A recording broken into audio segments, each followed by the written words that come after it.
Uh, Hello, everyone. So, welcome back to Christmas. Well, I don't know why I want to keep saying Christmas. To New Year's Lilith Part 2. I mean, it'll be New Year's Eve here soon, so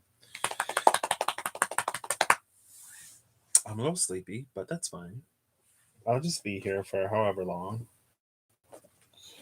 And I do want to do what I did one more time. I'll pull one more date and then see what it has to say. I should have looked at the transits from around the 16th of December, but I knew I wasn't going to have a lot of time, so we'll see.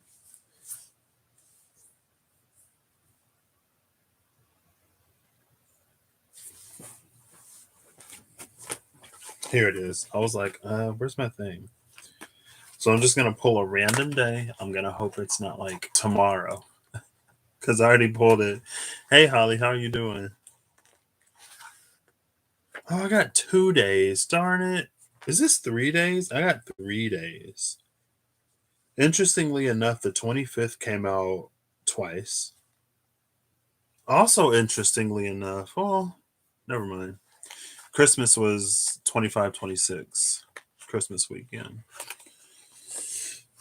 So 3 days came out. October 25th. If you need a quick ice pack, use a bag of frozen peas. I don't know why that feels like a black eye. Like on a TV show and a movie, whenever someone gets like punched in the eye or something and they have a bag of peas on their eye. July 5th, 2 Mondays and a Saturday, Sunday. Which of the following towns is located in Tennessee? Is it Disco, Funk, or Happy Land? Doop doop. It's Disco. So Disco, Tennessee. Disco, Tennessee. July 5th, and then the National Day of the Cowboy and Pioneer Day in Utah is the 24th of July. Saddle your dreams before you ride them. From Mary Webb, an English writer. So saddle your dreams before you ride them. Disco, Tennessee, and a frozen pea quick ice pack. This is gonna take a second. I don't think I've ever had to use it, thankfully.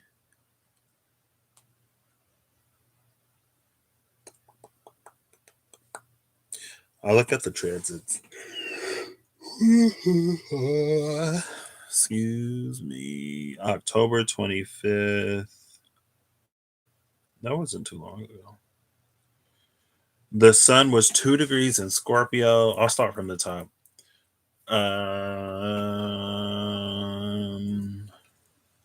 Or nah.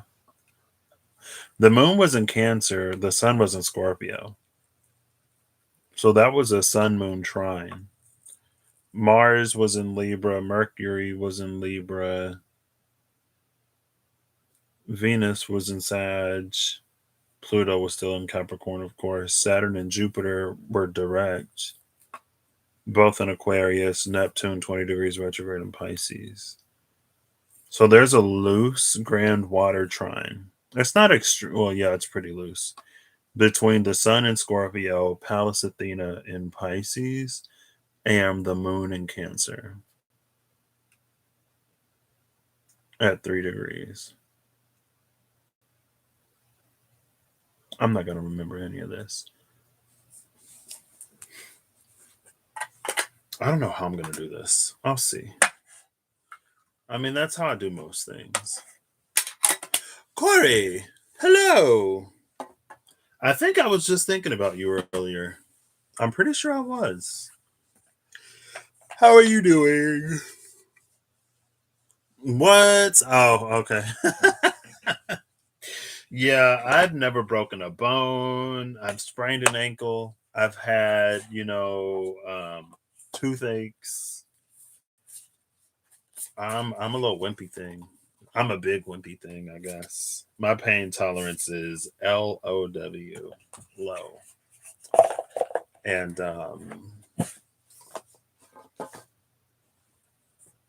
Yeah. Food. What? Someone mastered a donut portal yesterday. That's so funny because I was in the store with my mom and I saw some little air fryer donut things. There was like a little, like a cupcake tin, a little donut tin that you can put in the air fryer. So I might be making donuts. How's that for a donut portal? Hands up for the donut portal. Can we get I don't even know, like a ramen portal? Oh, I need to find a place. I got to find a place and then invite my friend. Because he said he's never had ramen before. I was like, what? You ain't never had ramen before? That needs to happen. Air fryers are so amazing. I tried to do air fried mushrooms. That didn't work out for me, really. But I had a whole air fryer streak. And then my friend gave me an Instant Pot. Well, he sold it to me. He gave it to me and then he was like, where's my money? And I was like, what? I didn't even ask for this.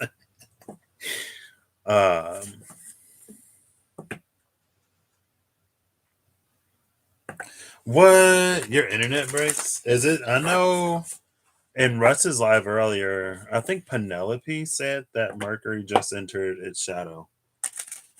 Or its shadow period of the retrograde. It's pre-retrograde shadow. And technology today, for me, has been interesting. But maybe you shut down the internet. Okay. I just want to give these a few shuffles. How are you doing? How are you, sir?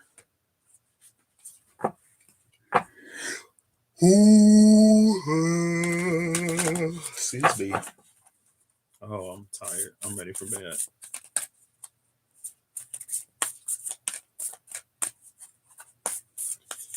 Okay. So I guess I'll just pull off the top. So for the 25th of October, the beginnings of self realization, caring for one's mental space, and preparing to welcome something big. This is funny because I think it was Taurus. It was Taurus. I just rewatched part. I watched part first. I linked it and then I deleted. I deleted the comment because I was like, "What is this video?" But it came out for Taurus on 12/16 last year. I guess it's interesting though because this is the second thing that ties me back to that video. Earlier, I said the wreath looks like a laurel crown, and then I watched part of Pisces. I went to the middle of it to see what it was about, and there was something I was like, "There's a moon here behind the coin and a laurel wreath," and I was like, "What?" And now this is tying me back to that. So maybe I shouldn't have deleted it. Hey, Skywalkers, how you doing? It's back there. The 25th of October. I've been visiting. I've been having a lot of, not yesterday, but the dream space has been interesting. And also before I go to bed, sometimes like I don't know if it's like funny crown stuff or what, but my head'll just start like doing whatever. My third eye, like I'm feeling it now. I don't know what that means.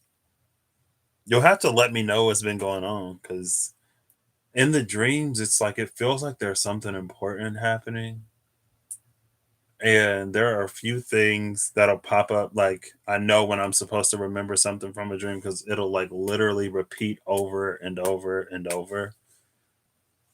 And I woke up and I still didn't know. Okay. I look forward to it. So that grand water trine between the sun, the moon, and Pallas Athena. Pallas Athena. What? I've probably been a little bit more intense in my energy. um, and there are some things coming up, but ultimately, oh wow, well, happy belated birthday, Skywalkeress. You came out with the ice pack. Hopefully, you don't need any frozen peas. But at this point, I'm just like, you know what? I feel like everything that could be done has been done. So I'm like, I don't know. I don't know. I was feeling for a while that I was going to need all of me. So that's going to happen, or it's been happening. In some ways, like a little more challenging. In some ways, more challenging and a lot more rewarding. Um, like some very, very nice things. And then in other ways, some not as nice things. But I'm at the point now where I'm just like, I don't know, I find it entertaining because I'm just like, maybe. Because the Two of Swords is my card for December. You're right about that, Skywalkers. And I'm like, you know what? It's out of my hands. I tried. I tried to be nice and like lay out a good, solid whatever, but we all have our own whatevers. Well, yeah, I guess that has happened. Like I mean, things. It's just like it's a whole thing. Maybe we'll talk about it at some point. But I have reached the point where I'm like, you know what? Full spectrum. And anyway, that's a whole conversation that I can talk to you about later because I talked to you about like the ice and the mirrors and stuff like that. And then I guess recently it's like, well, we might have to get rid of the mirrors. I'm like, well, how does that work? Do I need the mirrors? I was like, no. But anyway, just weirdo stuff. I don't know what it means. Wait, you claimed what?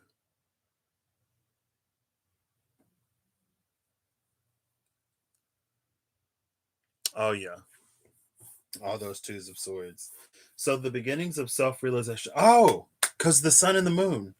So the sun was in Scorpio, the moon was in Cancer, and Pallas Athena was in Pisces. And I love that because Pallas Athena, the goddess of good war and wisdom, is in the mutable sign of Pisces, trying to bridge the gap between cardinal water, the moon, and fixed water, the sun. It is interesting though, because you would think that the sun would be in cardinal water and the moon would be in fixed water. But with the sun in fixed water and the moon in cardinal water, there's an energy of like things at a core level being illuminated, but maybe not necessarily knowing how to communicate it. Even though the moon isn't necessarily communication. Where was Mercury? Hold up, let me see. Mercury was in Libra behind Mars.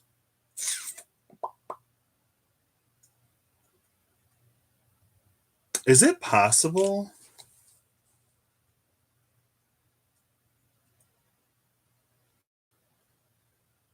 I guess it would be a disconnect. If something is illuminated at a deep level, but it's only felt on the surface.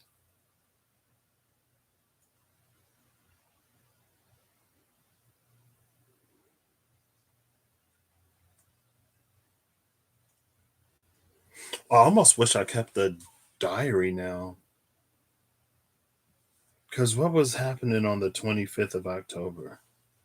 I'm going to look and see if I posted a video on the 25th because that might help me. remember what was like going on in my life around then. That's 1025. Set the destination, release the path was October 25th. And then last year, it was no cancellation fees. I don't remember what no cancellation fees is about. But I like that because it's a theme. Set the destination, release the path, and no cancellation fees. I don't understand it. That's beyond me. It's too late. I'd have to tap in maybe more. A new phoenix energy of fire and water working and creating a new phoenix energy. You see a core energy that pulsates and illuminates the surface structure like a shock wave, and its only felt surface level creates the fissure to deepen to the core. I am glad you're here.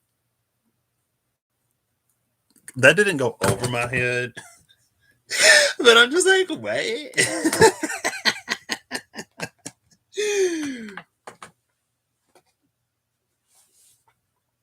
I guess that almost feels like the opening of a vault of some sort.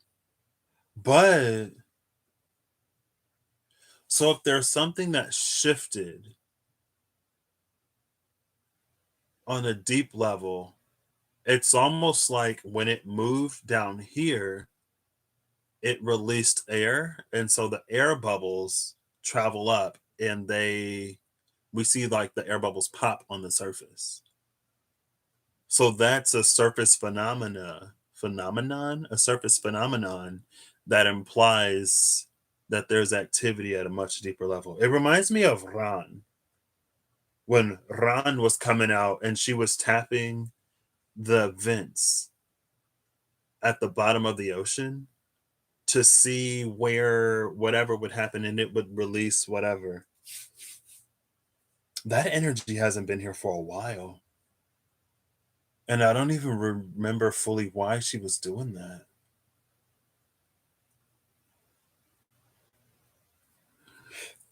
But Scorpio is the firemost water sign.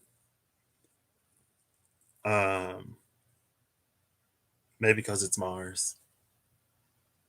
Four of Swords, the tomb opens, like dropping Alka-Seltzer in a cup. Alka-Seltzer is disgusting. Sorry. I'm working with like limited brain capacity tonight.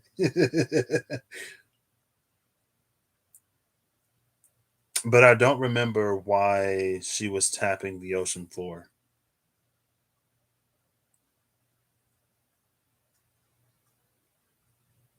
But that energy is here. And Pallas Athena would have an air energy to her. It's very swordsy. Like wisdom, knowledge, and also like war. But it's war that has to be fought rather than war for like petty reasons, right? It's not Mars. Although Mars was in Oceanus.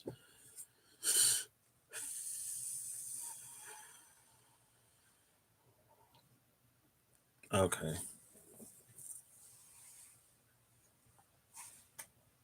Let's see if this is water. Oh. Oh my gosh, it's my old buddy. I haven't seen you in a while. Saw the panther yesterday. It's the jaguar.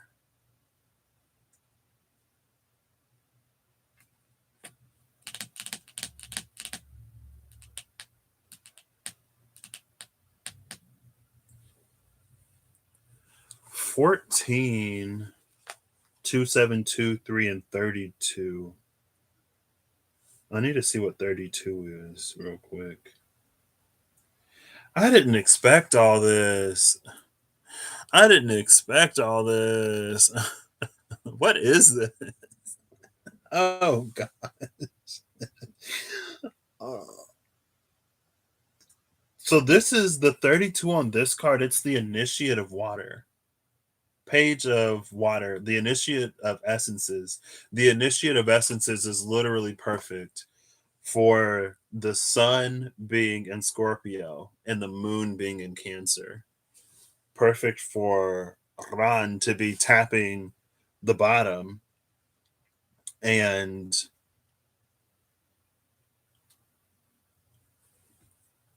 oh, see, this is a whole context that I don't know if I like it.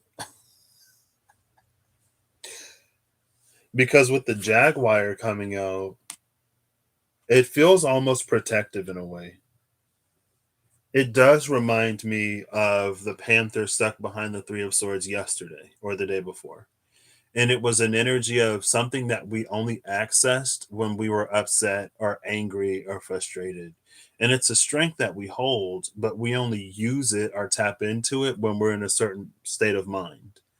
And it was about learning to pull that strength without being in that mindset, because when we're in that mindset, our intentions may not be the greatest. And so it's almost like very poking the bear. Like, we had to be made angry or outraged or upset before we were moved in some way. But I don't think it's for us to stay there. I think it's for it to like shift in some way. And let's see what we get over here. Over here, it's the Hierophant, Master of the Arcane. So there's your seeking the Master, Master of the Arcanes, Hierophant.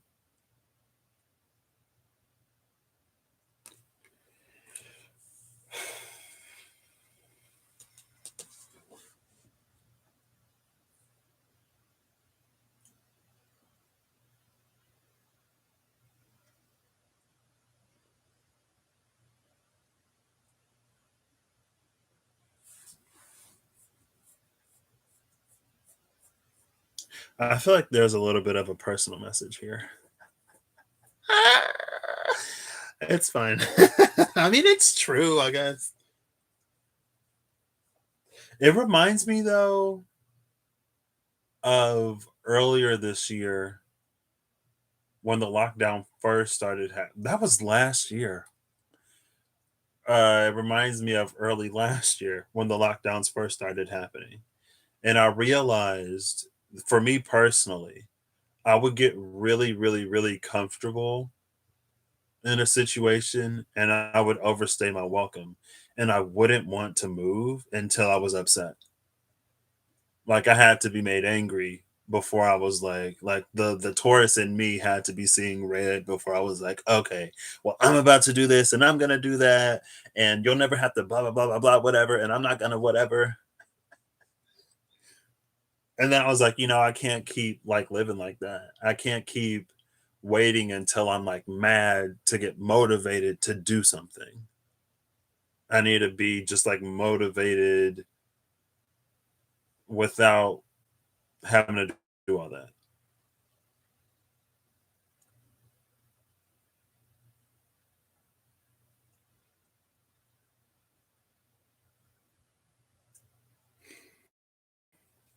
But in that, it feels like there's some kind of power that the shadow holds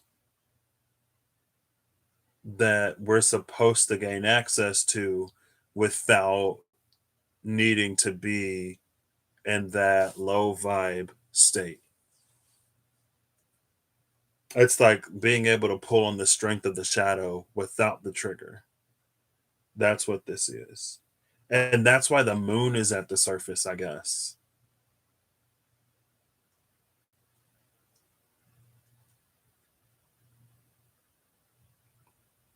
Wait.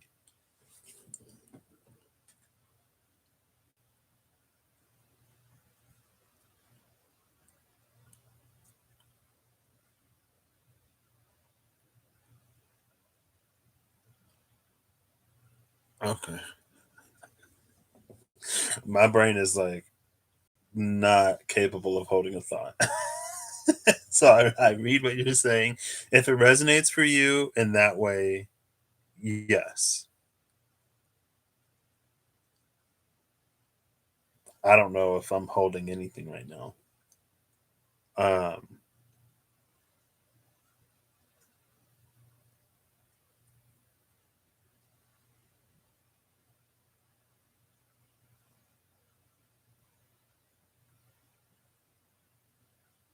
oh, I almost had it.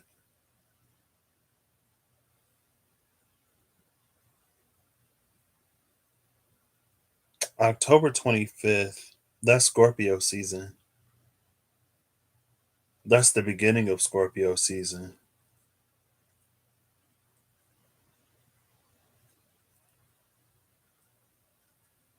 I wonder what other aspects the sun had.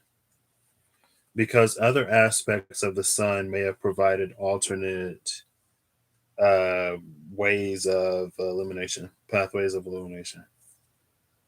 So Icarus was in sextile, but I don't think that's really helpful because I feel like the Icarus being sextile to the sun would have created an energy of like where it would be very easy to go too far, to get too lost in the shadow. I don't know why I did shadow, but it's like instead of using anger as the trigger or the impetus for doing something that leads to change, it's kind of like when anger becomes uh, the shadow of Mars. Now, Mars was in loose conjunction with the sun. That's 5 degrees. Mars was in loose conjunction with the sun, but Mars was still in Libra.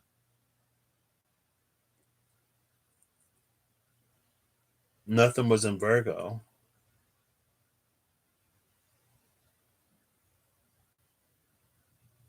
And Uranus was oh, that's super loose. Super loose. Uranus opposition at 13 degrees of Taurus.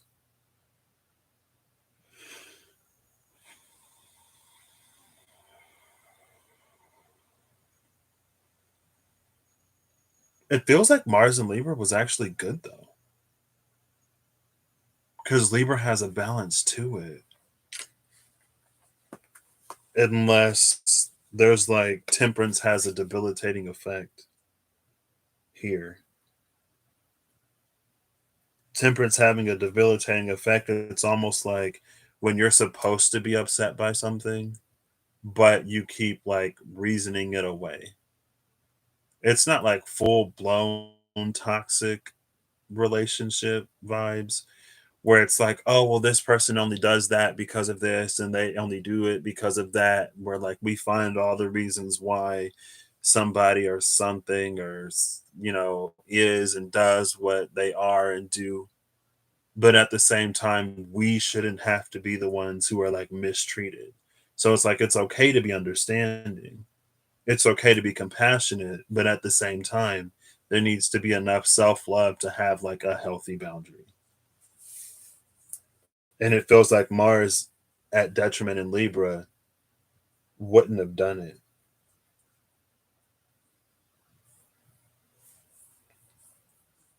So it would have been missed on the 25th. I don't think we would have necessarily gotten what we were supposed to get then. But it's the beginnings of self realization. It's not like it's the start of it. Mars or the moon hadn't yet made it to Scorpio to meet the sun in Scorpio. And the new moon in Scorpio was, let's go, was it November 4th? Yeah, it was November 4th. That's my spiritual birthday. That's why I was like, was it the 4th of November? And by the time the new moon was in Scorpio, Mars had fully transitioned into Scorpio. And Mercury was close to where Mars was when it happened.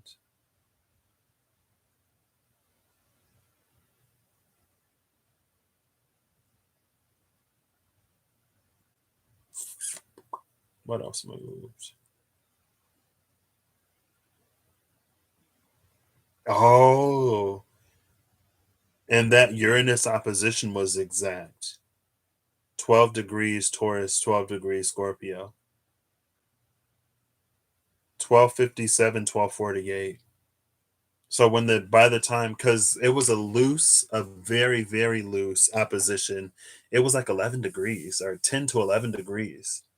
But by the time the moon joined the sun in Scorpio, it had moved exactly opposite Uranus in Taurus. Oh, it's the ice pack. Yeah. Well, ice pack implies somebody got beat up. Chiron. Let me see. So my spiritual birthday was the day I decided to get my life together. I had my darkest night at the end of October, and I came out of it. I ordered my decks. It's the day my decks first arrived too. And I was like, I got to do everything. So I've been everything since the start of my journey. Because it was the only way for me. And I'm kind of sort of an all at once type of person anyway. Um, but on the 25th, let me dial it back to the 25th. Chiron was retrograde in Aries 9 degrees. So that is uh what do they call it? When it's 150 degrees. It's not sesquiquadrating, is it in conjunct? It's in conjunct, I believe. Let me make sure. I'm pretty sure in conjunct is 150 or the sesquiquadrate, whatever. And the sesquiquadrate, it's like in between the trine and the opposition. So it can kind of go either way. Um, it might be like a love and hate relationship where it's like you get it. 1 second. Ugh. Where's my phone cord? I need to charge my phone. Maybe I could use my eyes to look instead of just feeling around. Oh yeah, that's really helpful. So Chiron was in conjuncting. I think it's in conjunct. Let's see. I'll just say 150 degrees astrology.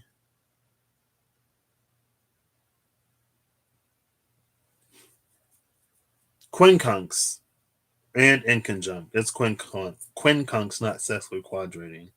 Sesquiquadrate might be 45 degrees. You can tell my astrology is rusty, but you can also tell that, like, at one point at least, I know a little bit more about astrology. So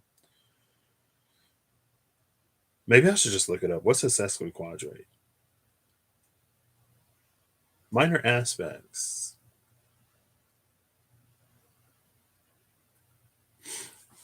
Quincunx, sesquiquadrate. The semi-square is 45. Sesqui-square, wait, where's the sesquiquadrate?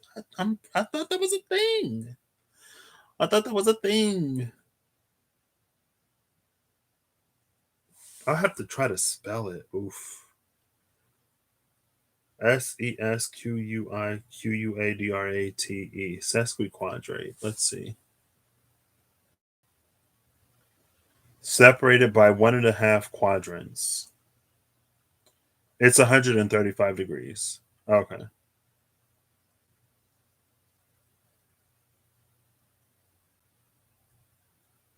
So it's closer to the trine.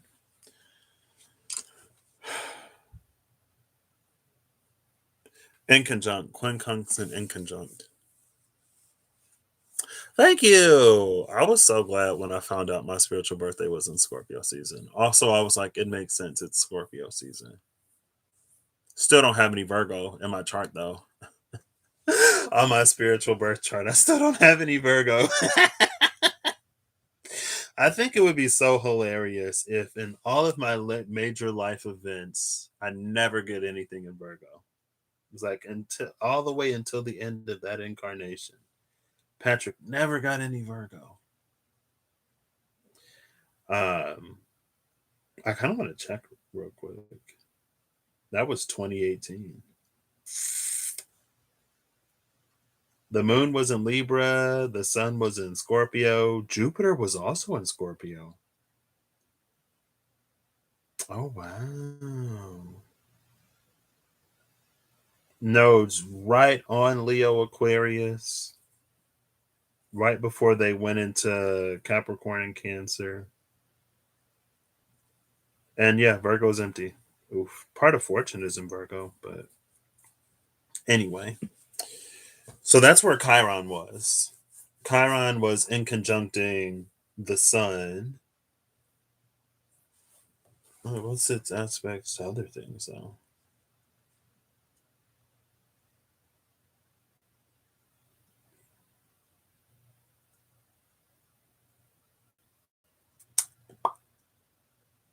Nine degrees Aries.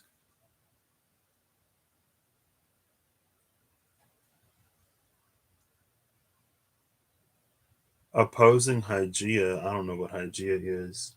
It was also opposing Mercury. Not extremely. Well, yeah, fairly loosely. That's like 5 degrees. It was loosely opposing Mercury. Or like 4 degrees.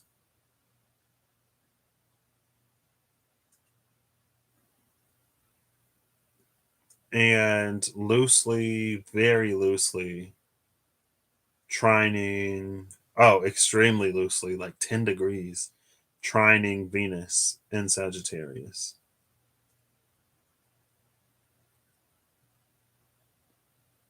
Aquarius and Aries. It was sextiling Saturn, though.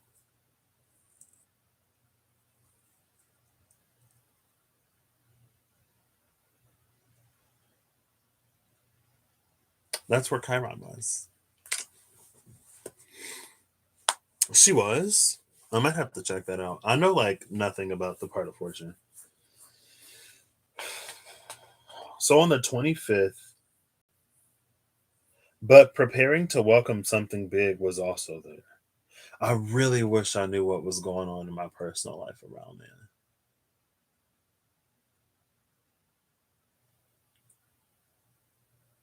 Well, at that point, things were still early.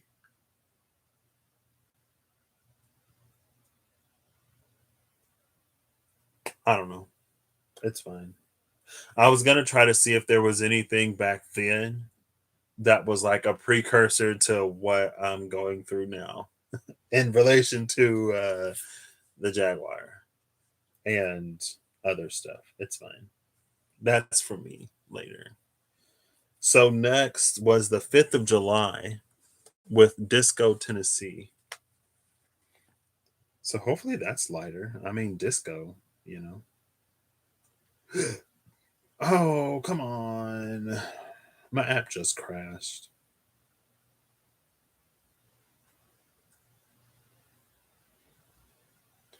The 5th of July. Let's see. Lilith was conjuncting Chiron at 12 degrees Aries. Not Black Moon Lilith, the asteroid Lilith. Black Moon Lilith was in Taurus. The moon was in Gemini. So the moon is loosely sextiling Chiron. The north node was at 10 degrees, so Chiron was sextiling the north node, trining the south node. Mercury was in Gemini. The sun was 14 degrees in Cancer, which is interesting because the moon was early Cancer. So the sun a few months prior to that was actually where the moon was when the sun went into Scorpio. Venus and Mars were conjuncting in Leo. It was still loose here. The exact conjunction hadn't happened yet. Venus and Mars conjuncting in Leo. South Node in Sagittarius. So Venus and Mars. Venus is like exactly trining the South Node and sextiling the North Node. So the North Node is being sextiled by both Chiron and Venus. Pluto was retrograde in Capricorn then. Saturn was retrograde in Aquarius. Jupiter was in Pisces retrograding. Neptune was retrograde. And Pallas was actually further in Pisces. So Pallas had to retrograde to be there to bridge the sun and the moon and to form that grand water trine. Is that a fire trine?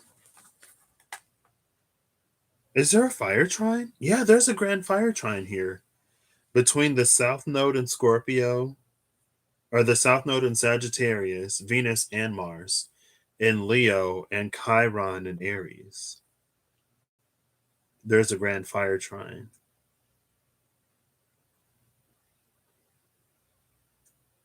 Which is interesting because at that point, it feels like the focus is on reconciling Venus and Mars. And so it almost feels like the Venus and Mars feminine masculine working it out was a precursor to the sun and the moon. I guess I'll just pull right off the top for this one too.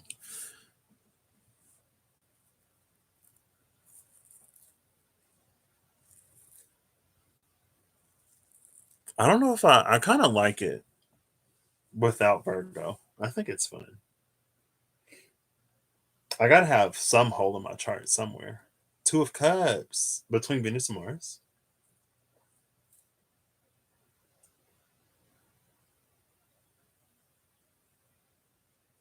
That's the thing about trines, though. I know some people read trines as good things. I read trines as easy. And what's easy isn't necessarily always good. I think if Saturn is in trine with something, or like Pluto is in trine with something, or Uranus is in trine with something, then that means that Saturnian, Uranian, Plutonian energy has easy access. And as people, it seems to be energies that we want to keep like further away. But that's just how I kind of sort of look at it. I guess it depends on the situation as well. Um, the giveaway. I love the giveaway for that though. Number 23. The grotesque Five of Cups, Five of Chalices.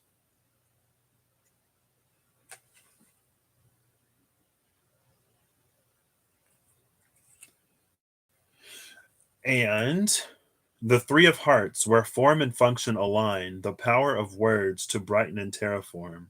55, 35252. Lots of threes, twos, and fives here.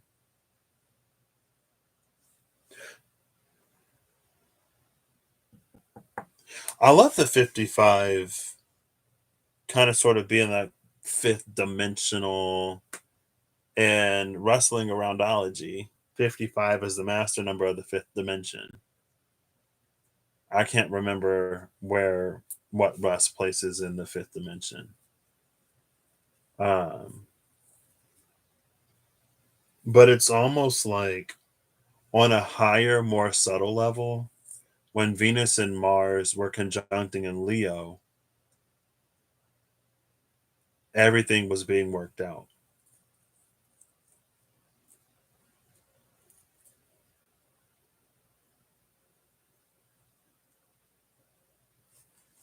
But yeah, I don't know if it made its way down.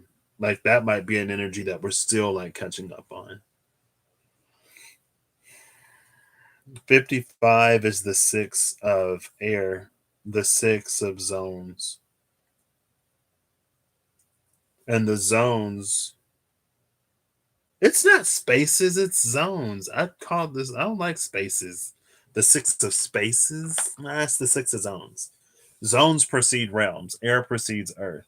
So again, it's that energy where on like a very subtle level, there's this harmonizing that happens that isn't necessarily gross enough. Speaking of the grotesque, um, it's not dense enough to necessarily be materialized easily on the physical, more 3D plane.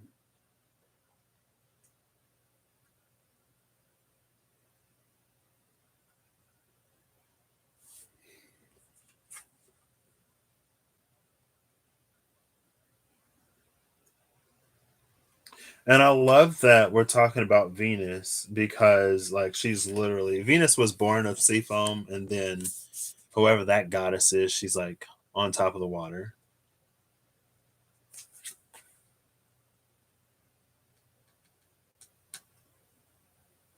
It feels like there was some reconciliation that might not have happened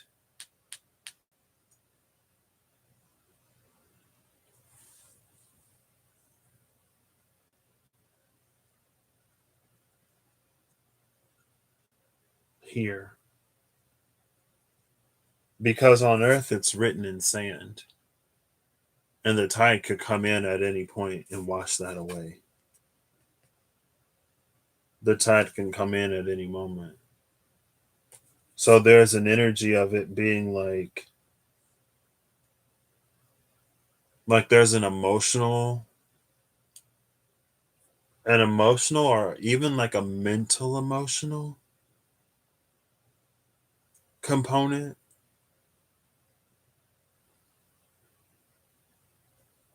that this is a lot of water. Hearts or cups, right? The 5 and the 3 is 8. And then the giveaway is here. So we got an 8 of cups energy with the giveaway.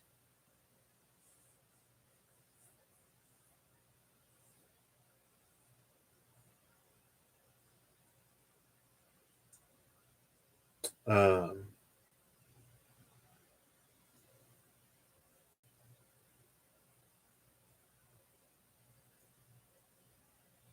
oh, come on, brain. Come on, brain.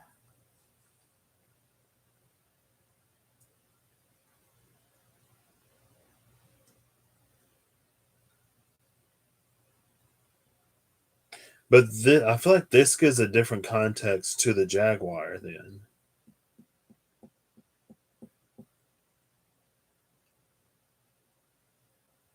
Not really. That energy remains the same. But it's like now we know almost like what it is that we're aiming for. It's like Venus and Mars have already reconciled.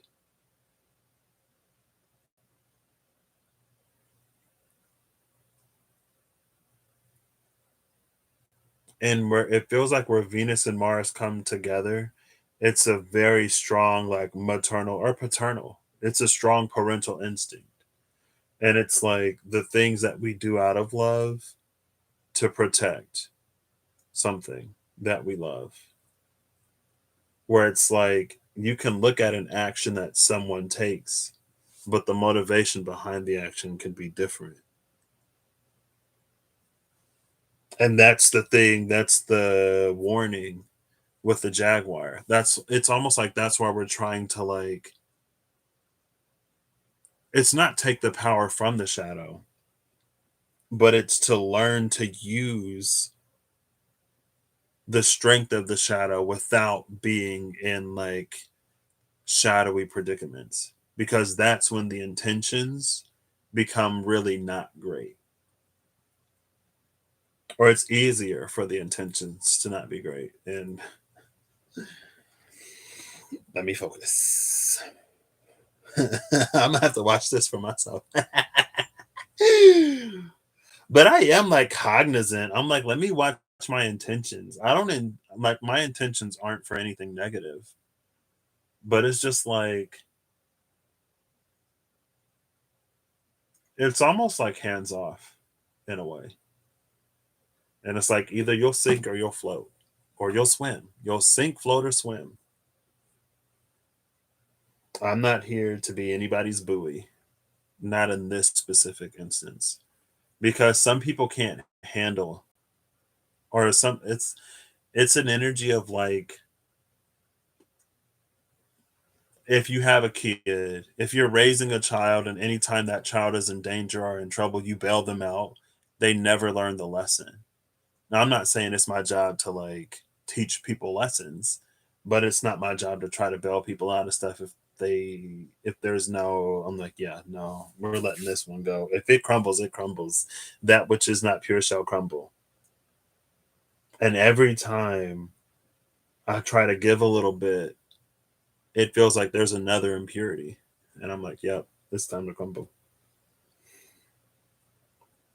But that might also be that finger in the dam thing that Rob was talking about with the Ragnarok yesterday. At this point, I'm just like, if Ragnarok is going to happen, it's going to happen. Let's go.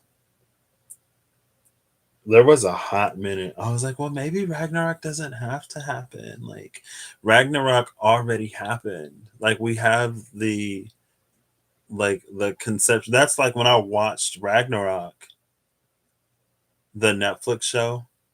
I was like, I don't understand how or why the giants are still doing everything that they're doing when Ragnarok already happened. Like, this is a universe in which Ragnarok has happened. But hundreds or thousands of years later, we're just gonna like do the same thing exactly. Like we're gonna repeat it. like uh, like we already have the knowing of how this is gonna end out. Why are we doing the exact same thing? I don't get it. Um, but season cycles, reasons, whatever.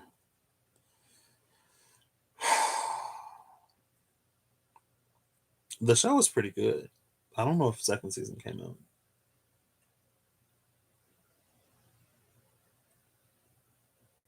Is this Leo season? So that was the 5th of July. The 5th of July saw something beautiful happen so high up and so far away and so almost removed from reality that we probably didn't even feel it.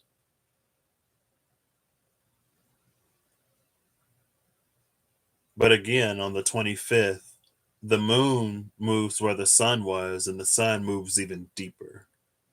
Maybe that's why Ran is tapping the bottom of the ocean.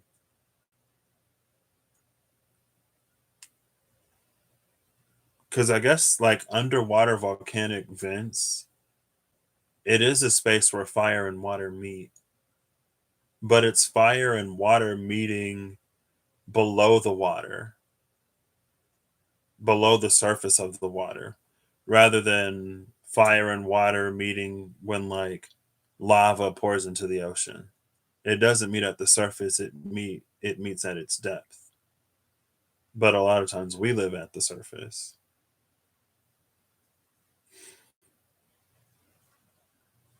So let's see. This is the last one. I'm ready for bed. Let's go to the 24th. I'll check the 24th first. The 24th of July.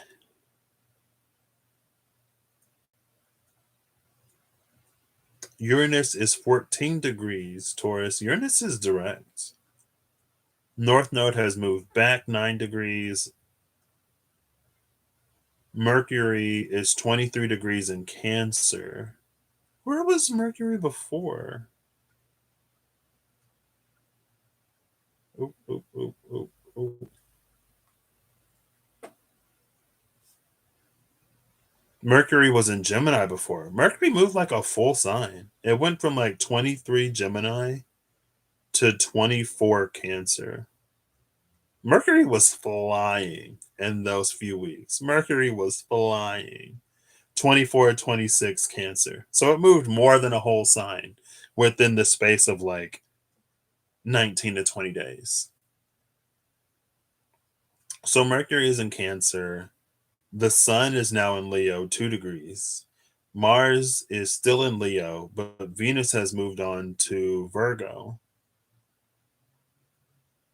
South Node in Sagittarius, Pluto retrograde Capricorn 25 degrees, Saturn retrograde 10 degrees. In Aquarius, the moon is in Aquarius. Jupiter is retrograde Pisces at the 0th degree. It was at the 1st degree before. Neptune retrograde Pisces. Pallas has retrograded in Pisces.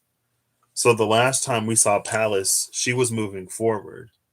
And I was like, well, she has to retrograde if she goes from late Pisces in July to early Pisces in October.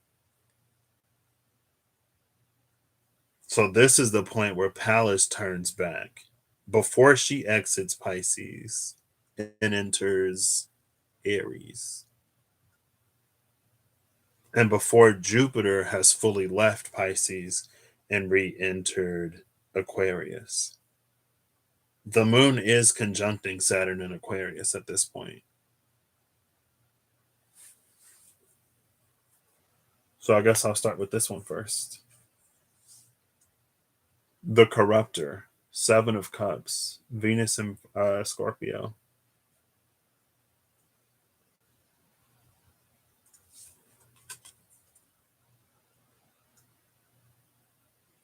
This is interesting. What I like about this, it feels like there's almost this energy that it's like, since Venus and Mars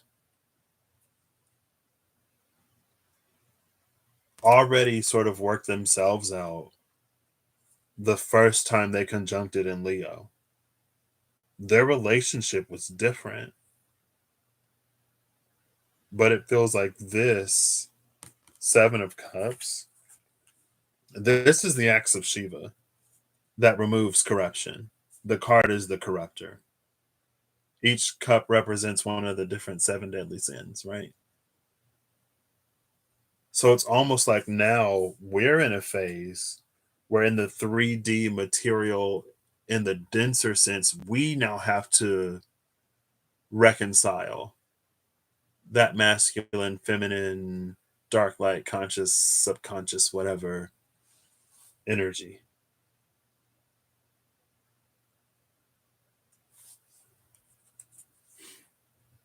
Oof.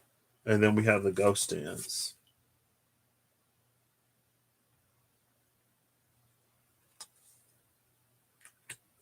Number 22.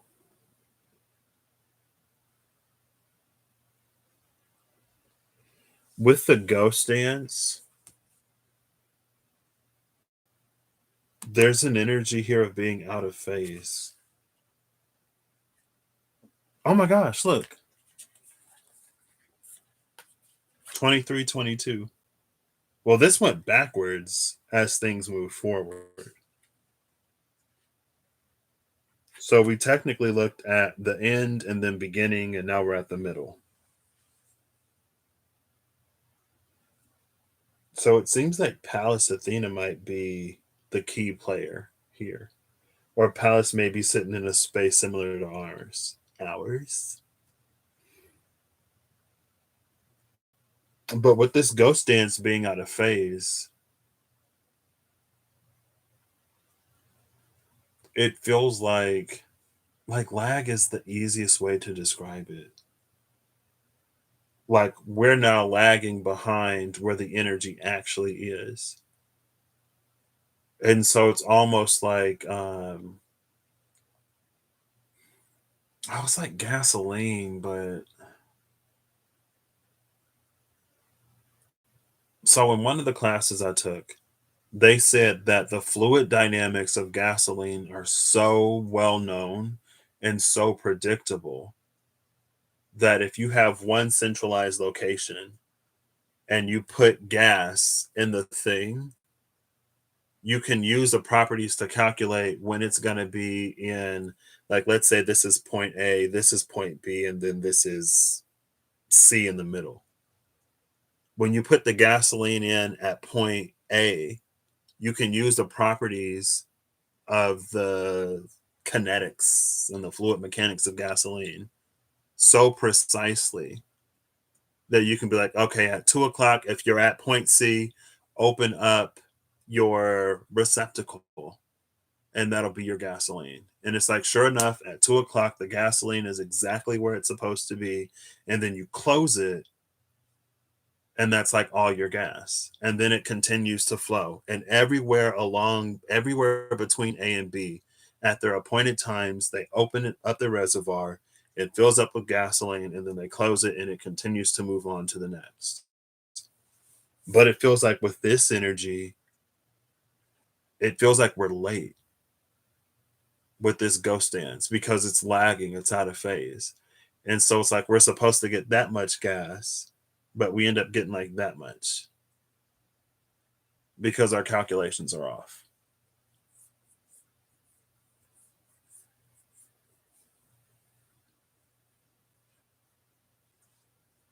And then the Dysology card is the King of Diamonds, which came out earlier today. A bell that brings the physical and intangible into harmony as it pulses out into the universe, collision or cohesion. The bell is bringing them in balance, it's bringing them in phase. And it feels like that collision or cohesion. It reminds me of the tension, the Two of Pentacles. I guess since I'm done, I can just grab it. The bottom of the deck was the Erudite. There's the Virgo energy that I don't have in my chart. Hermit of the Mysteries.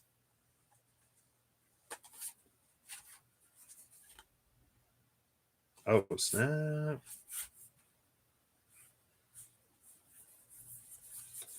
Okay, I'm going to try to find the tension.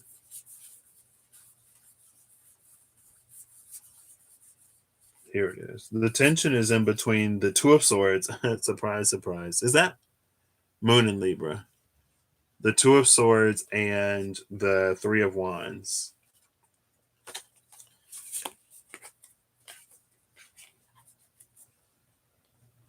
So it feels like Venus and Mars reconciling in the background happened. This is us out of phase with what's happening back here.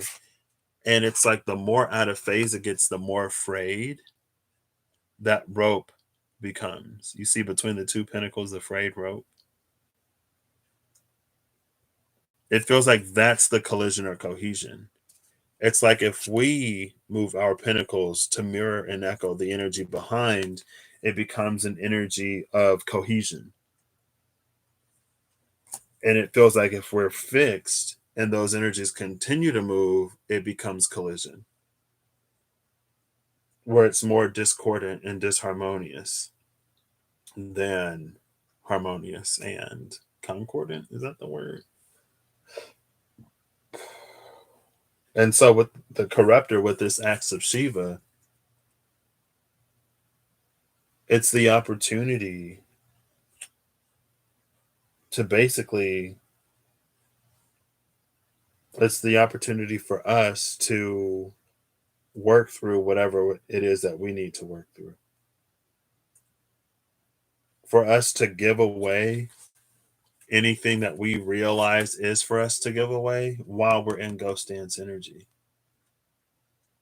It's almost like holding on to things of the past keep us in the past and makes us even more ghostly, coming more out of phase. The bottom of, oh well, the bottom of the mystical shaman is the sacrifice. I like the sacrifice because the sacrifice, it feels like a choice to get over something or a choice to move on, but it feels like it costs us something that we've been holding on to. It's very for me, it reminds me of one summer, summer 2019. No, hold up. Was that summer 2019? Yeah, because summer 2020 was last year. So it reminds me of summer 2019, early summer 2019. Yeah, because New Year's 2019, January 1st. So my spiritual birthday is the 4th of November. That's when everything started. January 1st, I was like, I'm going even harder. We're going to do this. So I wasn't working. I wasn't in school. I could barely pay my rent. I was starving and like meditating in my room, in my apartment. And so I had a period of intense work by myself from like January to May. In May, I got a job on campus. And so I had to be around people and reintegrate with society and the world after that time of healing. And so that was a time to start anchoring and cementing by putting into practice and putting into play everything that I had experienced before. And my journey buddy was there to help me along the way. Shout out to my journey buddy. I love her so much. It's so crazy that we're still journeying together. Although like very different. like like the stuff that she's doing, I'm like, oh my God.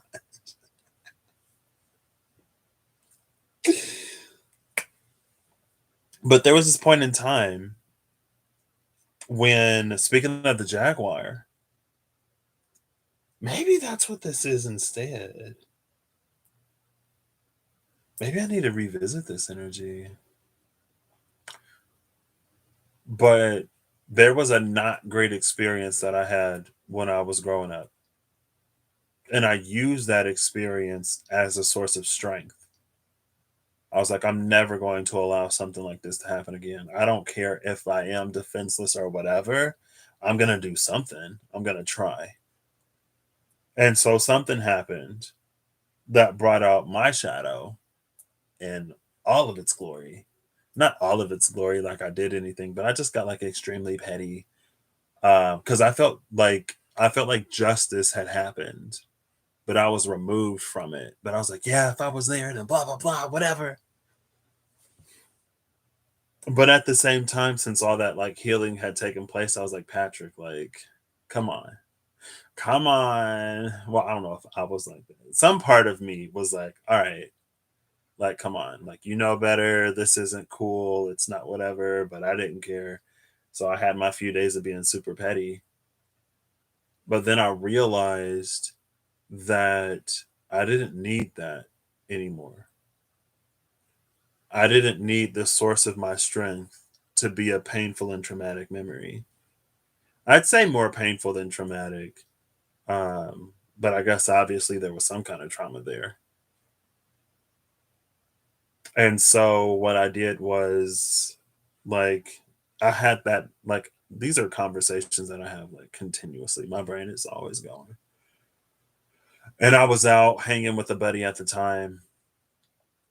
And so when I got back to my room, I went back to that memory and I released myself from it. Like the little child me that was still there, still feeling everything. I was like, I don't need you to stay here anymore. Like I have other things to use as strength. And I released it from that memory. And of course I cried. But it reminds me of that in a way with the sacrifice. It's like it's an energy of forgiveness. And it's a forgiveness that it doesn't matter if justice is served or if the other person deserves it or not, because it's a forgiveness that's centered around releasing the self. And sacrifice actually came out recently. It felt similar. I'm not sure. Oof, look at this. Look at that. The upper world under sacrifice. This is how we catch up to Venus and Mars. But anyway, it came out recently and it was this energy of like these little dark bits. It's like shedding darkness to burst out into this beautiful golden butterfly. And it's like it's just letting it go. It's letting it go and it's moving on.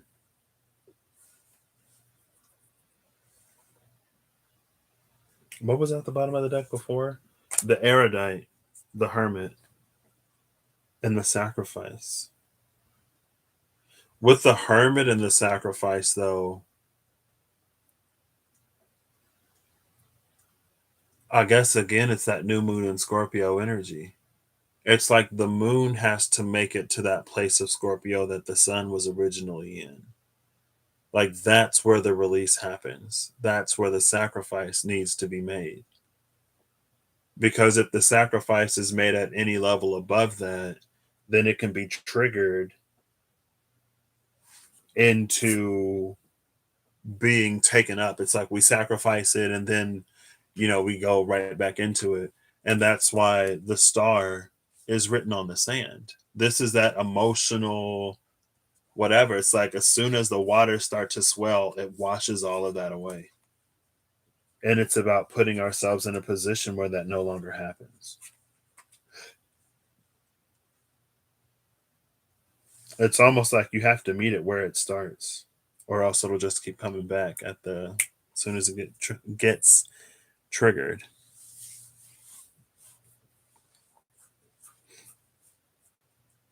Well, I meant like traumatic in terms of like the severity of the situation.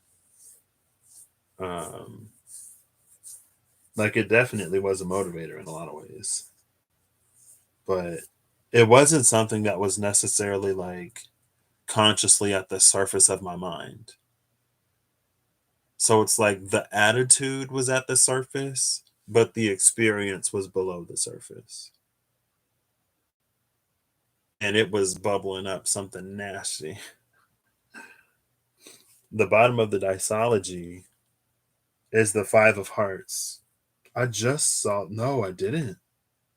This is where passion meets determination. The last one was form and function align. So, where passion meets determination, going the distance, and a need for discipline. It's funny that a need for discipline is there. And the sun is conjuncting the moon on, not the sun, Saturn is conjuncting the moon on the 24th, 25th. And yesterday, or the day before, yesterday, Rob said that Saturn teaches discipline because I was like, I'm going through my Saturn return next year. But it's an emotional discipline. And again, it makes so much sense for this card because what Saturn is going to do is Saturn is going to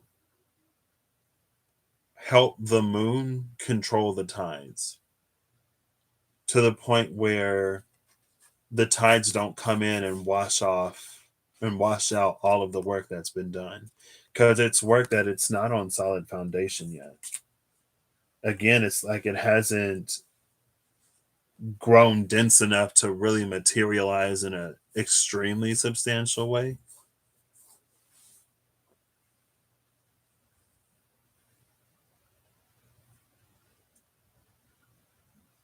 And also, we have a card from every suit again.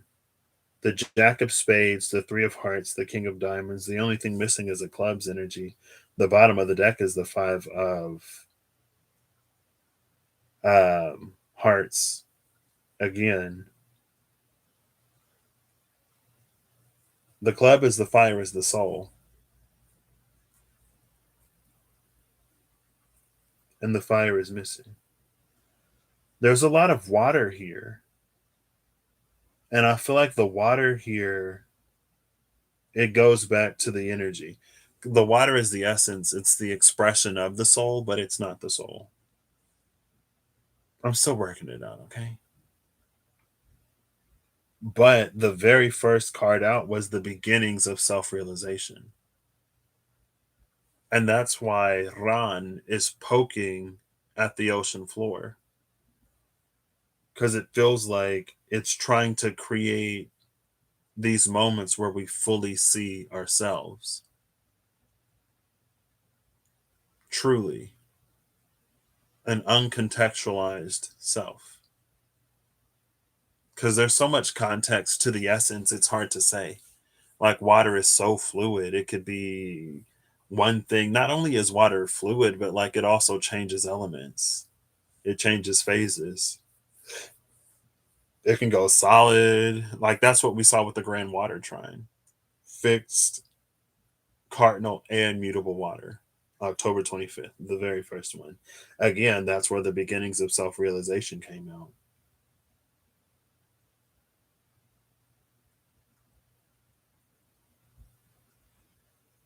But it feels like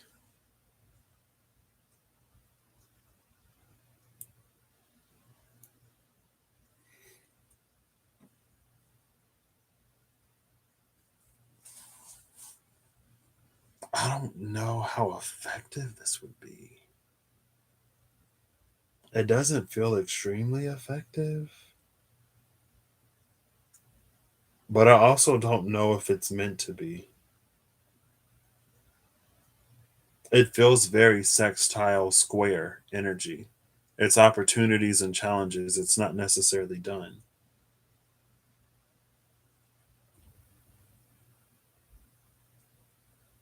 So with Pallas and Pisces, the nodes in Gemini and Sagittarius, I don't think anything was in Virgo to complete the grand cross or to complete the square.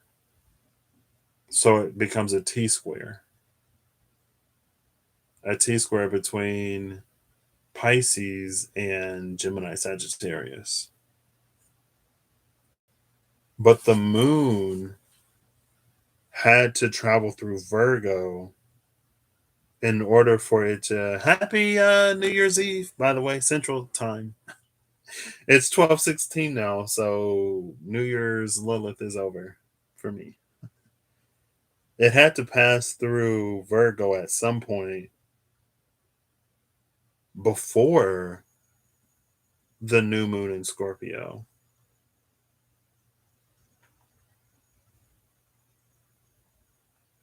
Well, the sun is all over the place, so it's passed through Virgo a few times.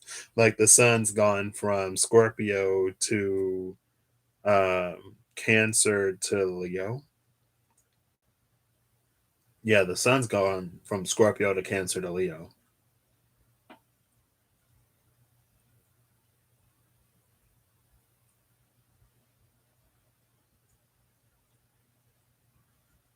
Oh, Venus. Venus is in Virgo now.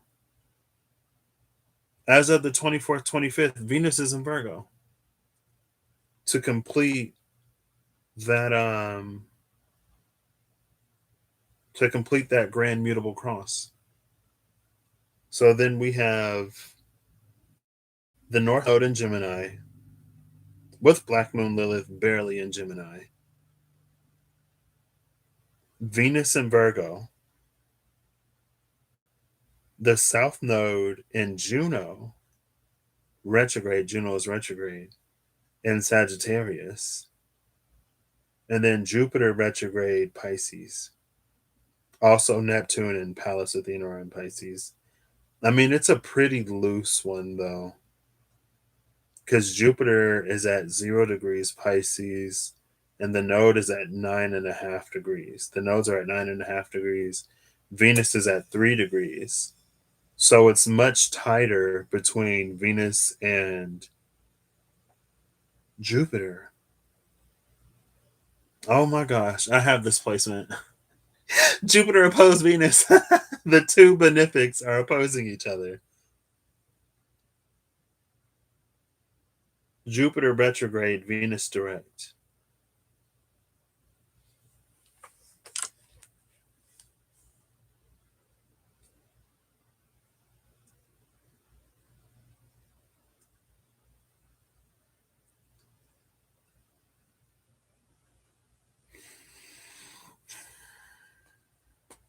I need more Oracle decks.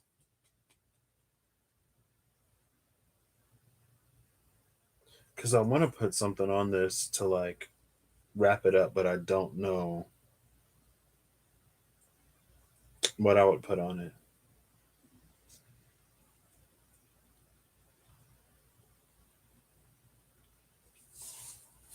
So the Grand Mutable Cross is completed on the 24th, 25th. It's kind of loose, but it's complete. Between the nodes, Venus, and Jupiter.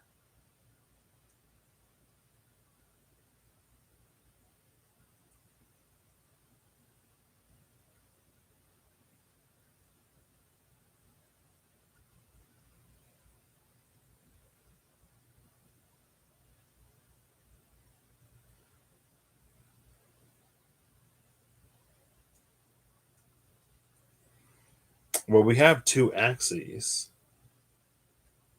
passion and determination, even though passion and determination aren't necessarily opposed.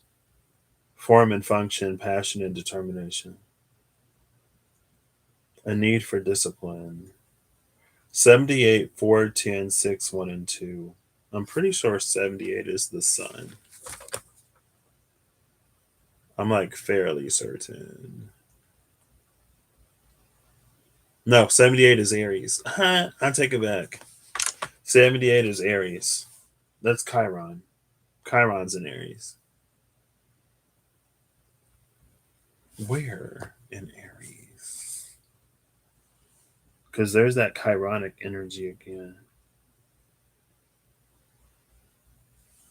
12 degrees retrograde. Trining the south node. Sextiling the north node. And sitting in between the sun and Mars. Because it's at like 12 degrees. Mars is 27 and the sun is 2. So it's 10 degrees one way and like 15 degrees the other way. But with Chiron trining the south node, it's like it's easier for us to fall into old patterns. It's easier for us to not heal and to not break than it is for us to heal and break. Because the sextile it's a weaker, favorable aspect. It's like at best it's an opportunity. The easiest thing is to go for the south node.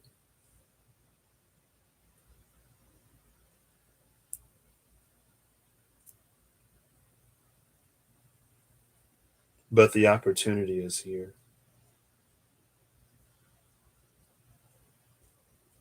And it feels like it's like the choice could have been made.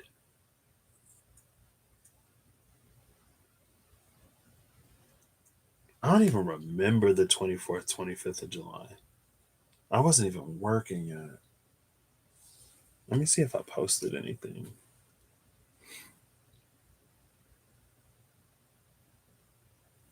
Well, what was that first video on the 25th? It was released. I'll just look it up because I already forgot. It was something like release the path, hold the destination, and no cancellation fees. 1025. So 1025, set the destination, release the path, and no cancellation fees. Did I say 2025 or 1025? That was October 25th. 7/5, the 5th of July. Oof. Long titles. A little bit of rune brooming and a little bit of a give back. I'll have a little bit of a give back because the giveaway is here. And I'm holding up the Three of Pentacles in the thumbnail.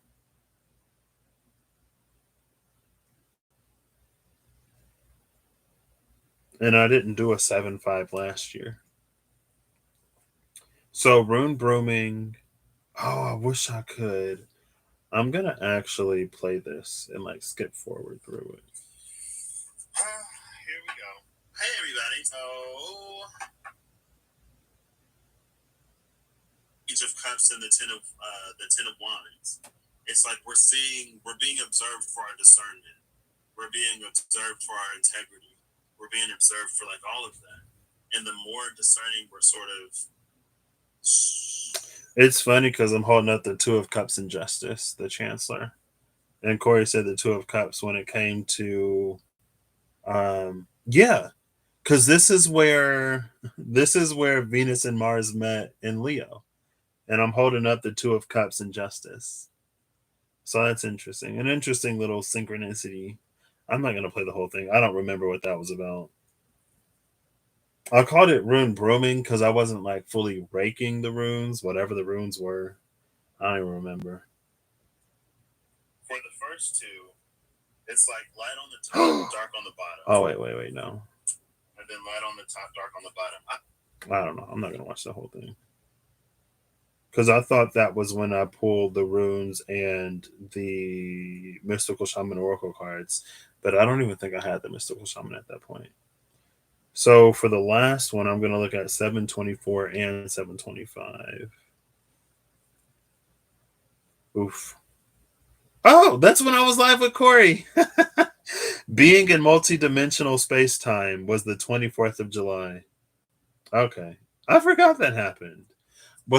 I think the number was actually 30. Was it 35? I think the number was 35 that day. The Ten of Wands? Yeah, I said the Ten of Wands, but I was holding up the Two of Cups and Justice at like 40-42 in that video. Hold on, let me pull it up. Is it here?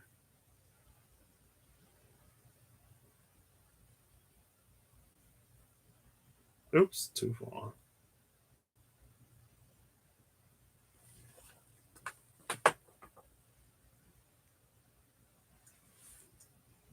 See, the Two of Cups and Justice. And that's the video. A little bit of room brooming. Is that Ramblin' Mac? Is it? Hold on. It is 100% pure alpha wave frequency. Anyway. Oh, so multidimensional, whatever I just said. The 24th is when I did that. I went live with Corey back when he was the Founders of Light, the Light Body Oracle. And then let's see what 725 was. Ooh, 725 had chili peppers. 725 had chili peppers. Oh, that's interesting. The Ul Unknown, the Eyes of the Watchers. So on the 24th, I went live with Corey and we talked about multi-dimensional space-time stuff. And I remember there was a question of what happens to things that doesn't fill our own vessel? Or it's like, can we fill up a vessel external to ourselves? That was my question. I don't know if I ever got an answer. That's one of the questions I had.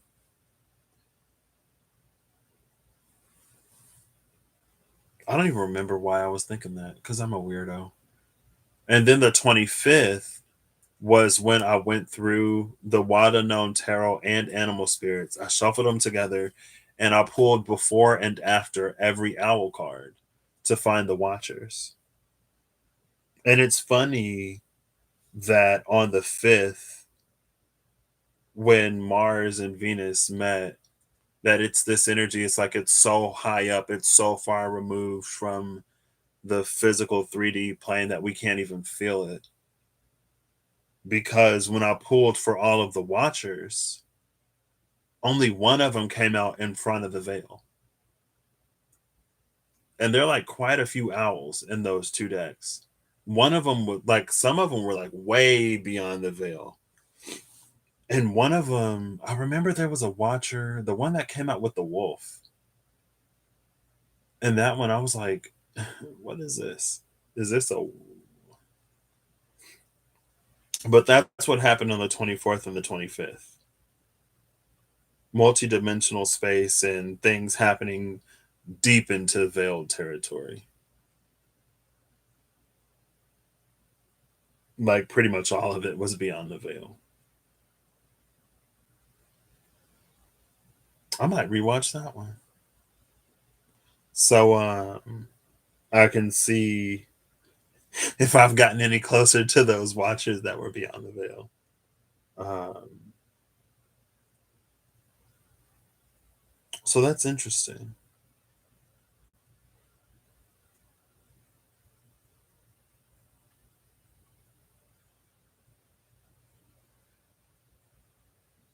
I want to see where we are now because the 25th of October was a minute ago. That was quick. I'm going to take this card, the Nine of Diamonds, and the Queen of Hearts. Still no clubs. The bottom of the deck is the King of Spades. The King of Spades is inspiring others by bold example, proper magnetism, and clear intention, clearing of the fog. The two cards that came out: an accurate depiction, a true to life tale, liquid light that carves its way through night, 19, 18, 10, 3, 3, and 1, a candle burning on both ends, inversion, a revelation of self and accountability with the Queen of Hearts. And the numbers are cut off, but I think it's 65, 5, 10, 7, 2, and 4. 10 is here on both cards. And there was a 10 down here too somewhere. No, the 10 must have been at the bottom of the deck. LOL JK.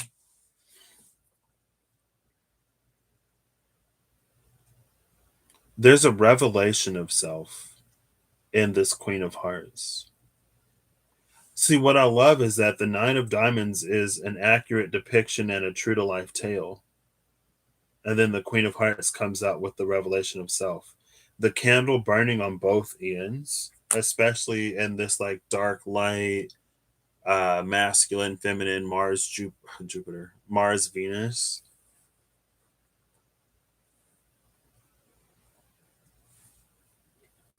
It feels like they meet in the middle.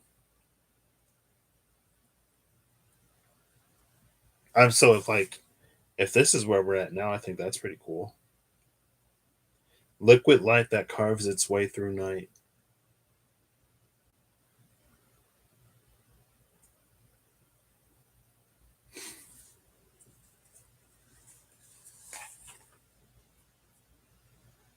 Wait, what's last week? What's around last week?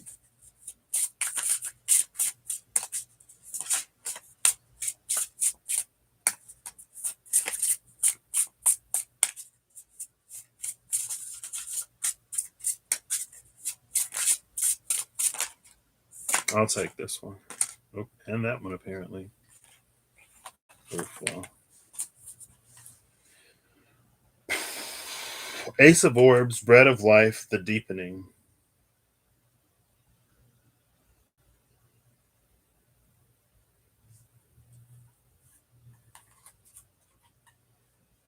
At the bottom of the deck. The Watcher? Wait, where were the watches? I remember the rune came out. What did it come out with? Is that Wackened? Or Wacken? Wacken is Waken. What's the Watchers? I feel like I remember that rune coming out. I don't remember what it came out with though. The cards that came out, it's the Haunt, the Nine of Swords. Oh, there's three cards. I thought it was two. The Haunt, the Rogue, and the Initiate. Mars. This is hilarious. Not hilarious, but it's Mars and Gemini with the Moon in Aquarius. So that's a Mars Moon trine. And then the Initiate is air. It's all air signs. So it could be Libra because Libra is the only one that's missing.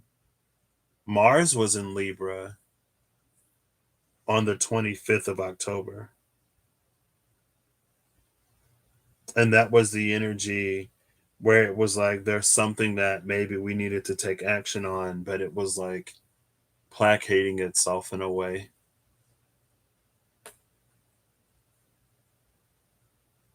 The moon was in Aquarius for the 24th, 25th, conjuncting Saturn.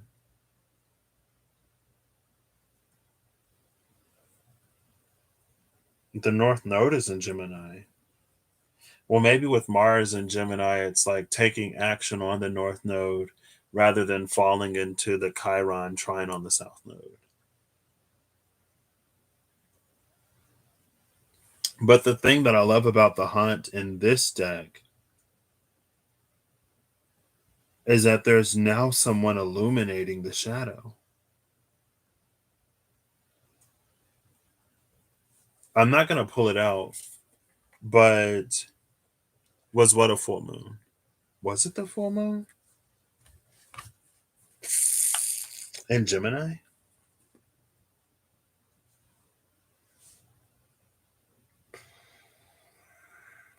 I don't know if I'm going to remember right now. My brain is only like partially here.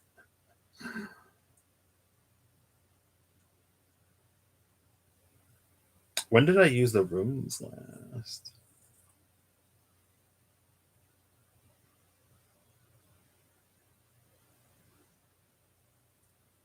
Was it this video?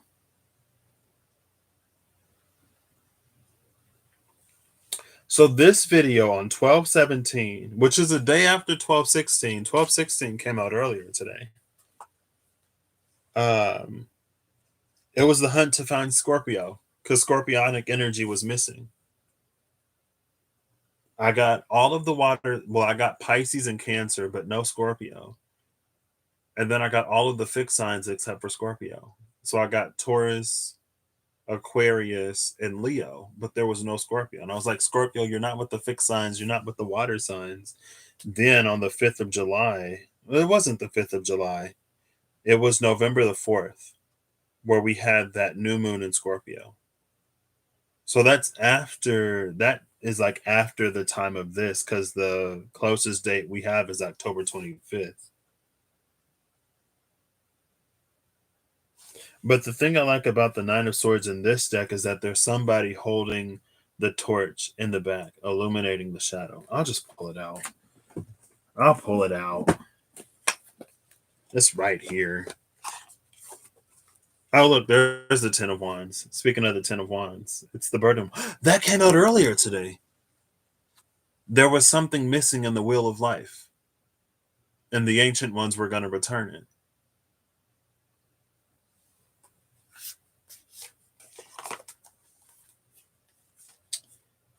Oof, that card was at the bottom of the other deck.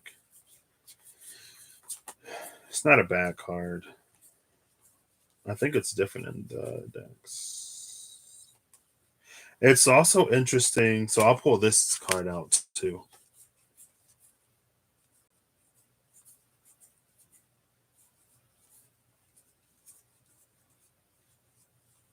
It does kind of sort of look like the burden of catching up is falling on Mars.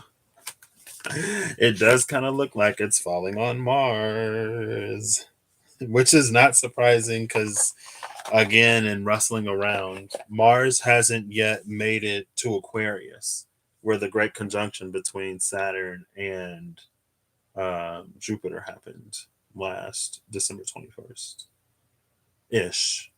It was somewhere around the solstice of last year.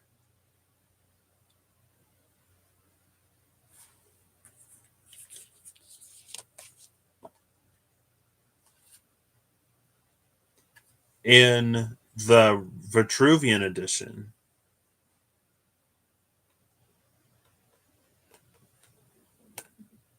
yeah. Oh, so that was a full moon. I didn't even catch that. I didn't even catch that. If it was the sun in Leo and the moon in Aquarius, that would have been around the full moon. The Aquarius full moon. What? The sun, 2 degrees Leo. The moon, 16 degrees Aquarius. So that full moon would have just happened maybe the 23rd. Yeah, so the 23rd would have been the full moon in Leo, or the full moon in Aquarius. So it was the day after the full moon.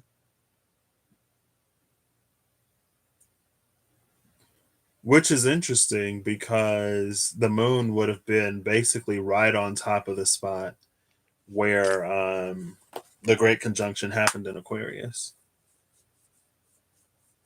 And it was conjuncting Saturn.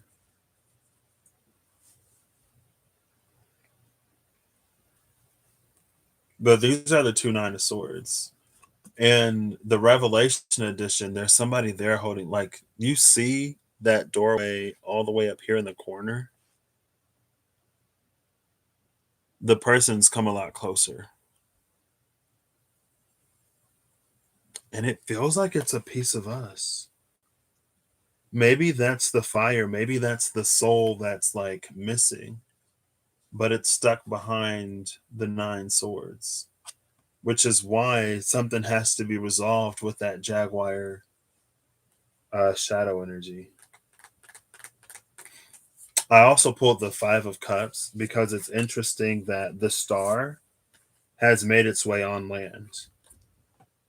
Now the goddess has popped up where the star used to be, and the star has moved inland. So that's why I was like, oof, might be falling on Mars to get with the program, buddy. But Mars actually, when it was in Aries, because it was in Aries like basically all year last year, or for the upper majority of the year, it squared Pluto and Capricorn. And I can't remember if it squared when Saturn was conjuncting Pluto. I'll try to go back.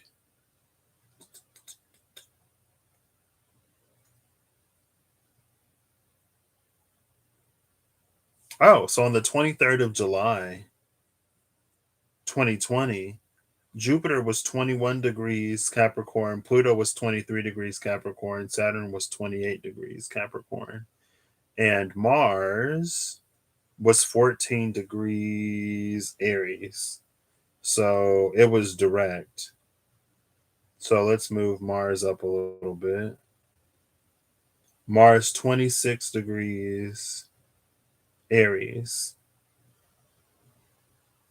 with Saturn 26 degrees Capricorn. So it's when Jupiter and Pluto were conjuncting. Well, it's still because Mars goes retrograde. So let's move it a little bit more. That was the 23rd of August.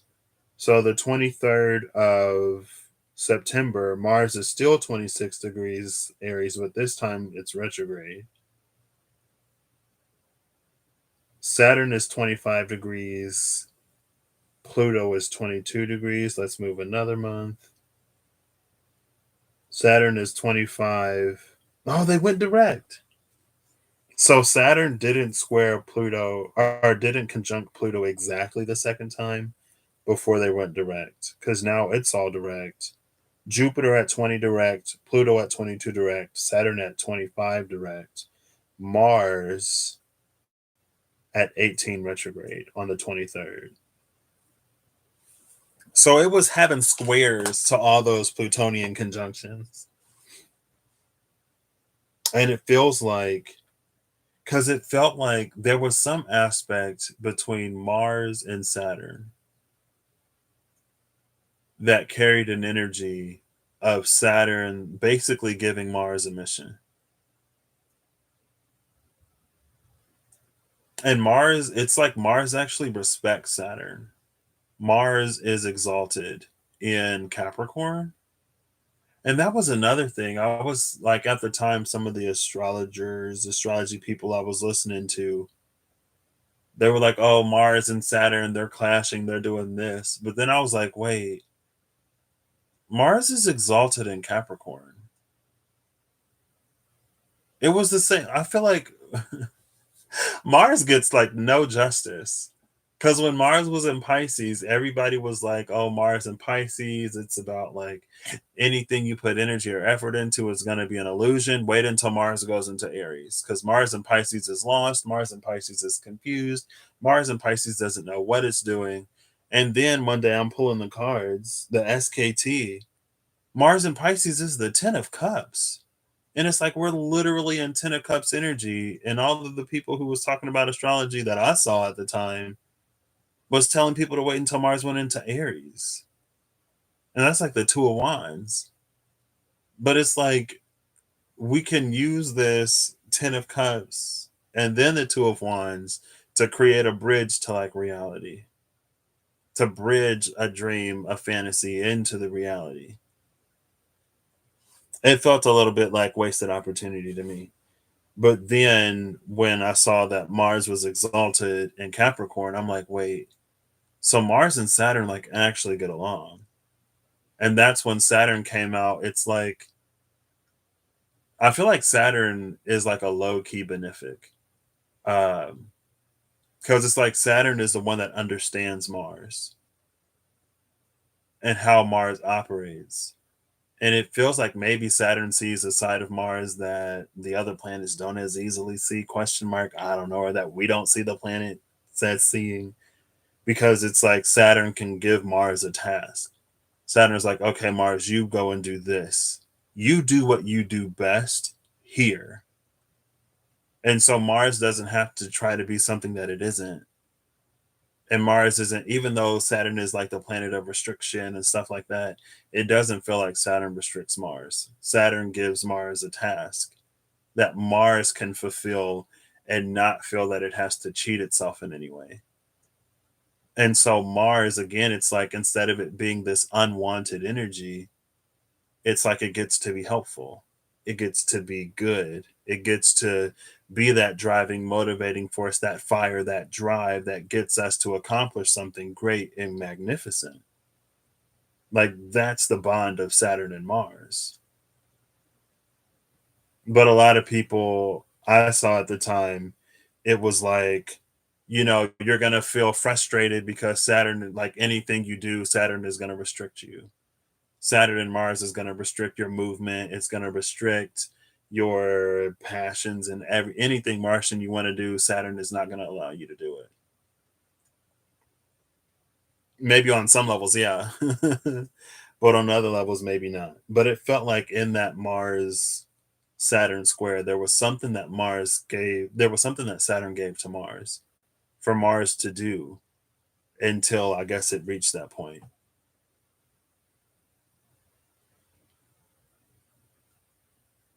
And maybe again, that's what's coming into this Jaguar energy a little bit. Mars might be the Jaguar. And it's because of the way we look at and handle and interact and engage with things that we get more of the same. That becomes like it becomes this ghost dance energy. Again, it puts us out of phase with where the energy actually is. And I think that's why the giveaway and the sacrifice are here. North Node Gemini, South Node Sagittarius. Sometimes we got to be willing to look at things in a different way, especially if we want a greater outcome.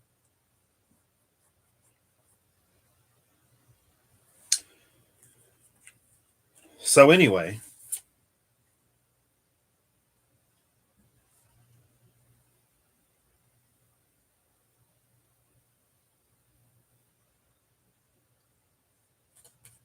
I wonder if all of that is this in a way.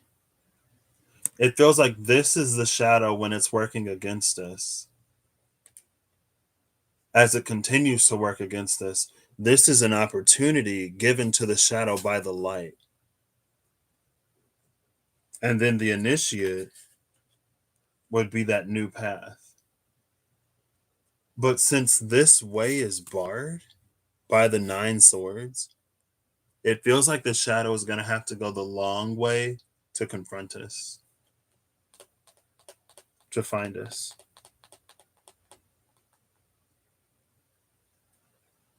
Which is interesting because now it carries an energy of, it feels like there's an aspect of self that is actually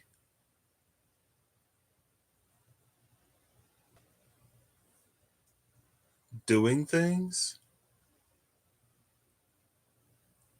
And it's like I feel like it goes back to that Jaguar energy.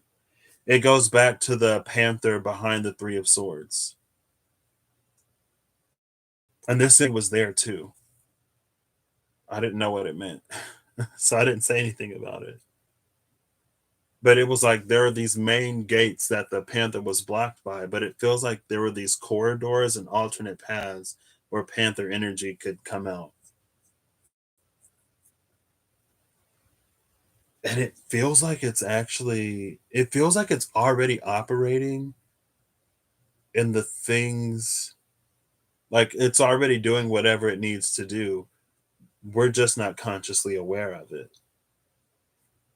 So it goes back into the conversations of the subconscious and everything below the iceberg with this, well, wherever it is, with that two of, with the tension, when that cord snaps, it's like there are things that happen that we're not consciously aware of that we subconsciously take part in. It's almost a little bit like astral work slash dream work energy, a little bit. And then the candle burning at both ends is when they meet in the middle. That's when we become aware.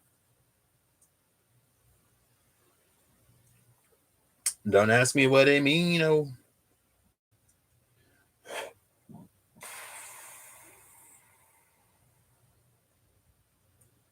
Is that a thing? Liquid light that carves its way through night. The liquid light that carves its way through night might actually be like a resolved shadow. I just pulled the cards. I don't know.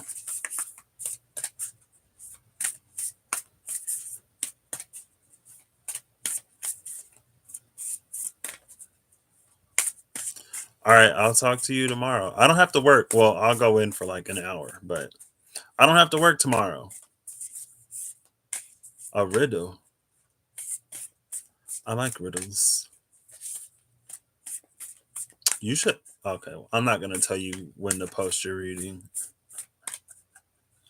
Oh, wait, so you're not going to post it? Oh, I kind of read it as like you're going to post it tomorrow. Panther is Luna? Honestly, Panther energy is so whatever. I don't know what Panther is.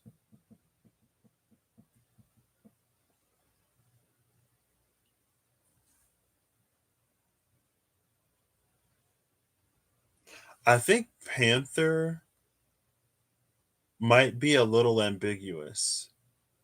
It's almost like Panther is a role. Like anything can be Panther in the context of this. It's like whatever is doing something that we're not necessarily paying attention to. Because we typecast it as one thing. And because we typecast it as that thing, we see it as that thing, we perceive it as that thing, we observe it as that thing. We aren't privy to bring any of what it's actually evolving into or what it's actually doing into our conscious awareness because we create blocks where it's like, it can't do this, it can't do that, it can't be this, it can't whatever. And so it moves in the dark, it moves in the unknown spaces. It feels like it could be anything moving that we're not aware of because North Node, Gemini, South Node, Sagittarius, we're looking at it at a way that we were trained, conditioned, taught to, or because we're looking at it with old eyes and an old mind. I think we're coming into another time where pages are actually going to trump kings and queens. Because what is fixed and what is established won't, it's disconnected. It's like it's stuck in a time or stuck in a wherever that isn't here, isn't now, isn't today. It's the ghost dance. It's out of phase.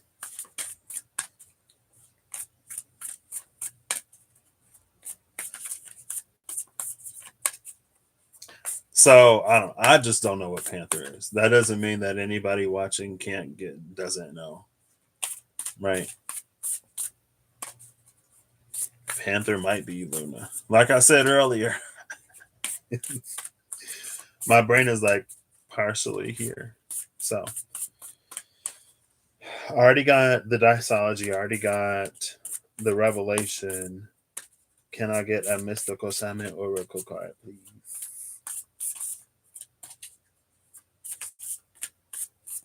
It's funny though, because at first I thought I had two cards. I thought I had the Haunt and the Initiate, and that would be us like beginning a new journey beyond whatever this shadow is. But then that Seven of Swords snuck in. The Seven of Swords snuck in. I was like, no. Okay. What time is it? It's almost been 2 hours. Oh my gosh. Oh my goodness. This is like chronomancy because I'm using this tearaway calendar. And Kronos is Saturn, the Titan of Time. Did you say that recently, Corey? Were you the one that I heard say the Titan of Time?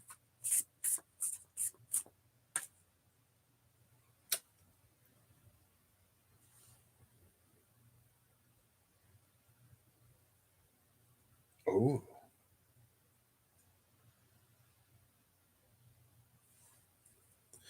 That wasn't you? Maybe it was Rob. I don't know. It might have been Rob.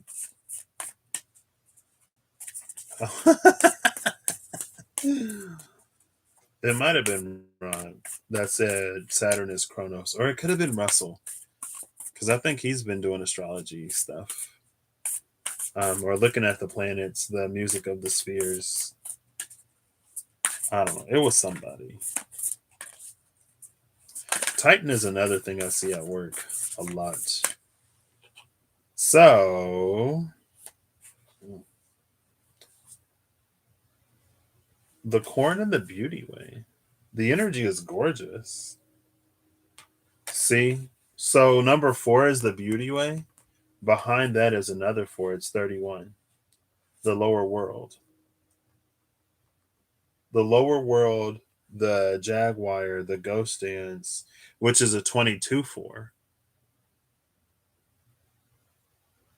So we have a 28-10 and a 10-10. The Jaguar and the corn. And then there's the 22-4, the natural 4, and the 31-4. And there's something about this totem in the lower world. It feels like it's supposed to have a light in it. Like there's supposed to be a lighthouse in the lower world, but it's missing its light.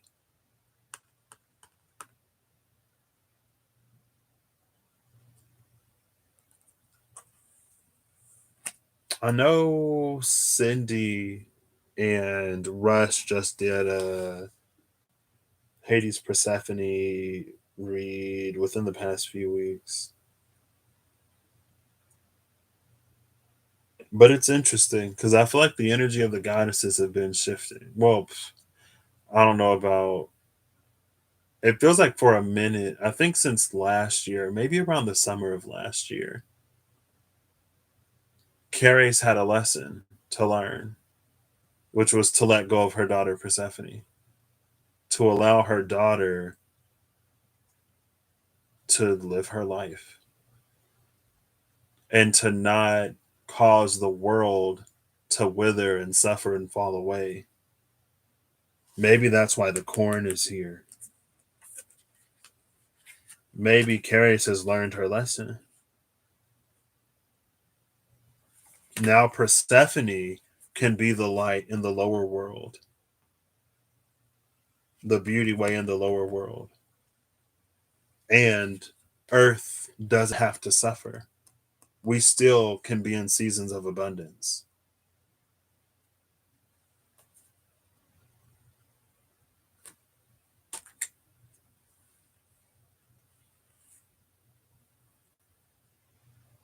Good on her.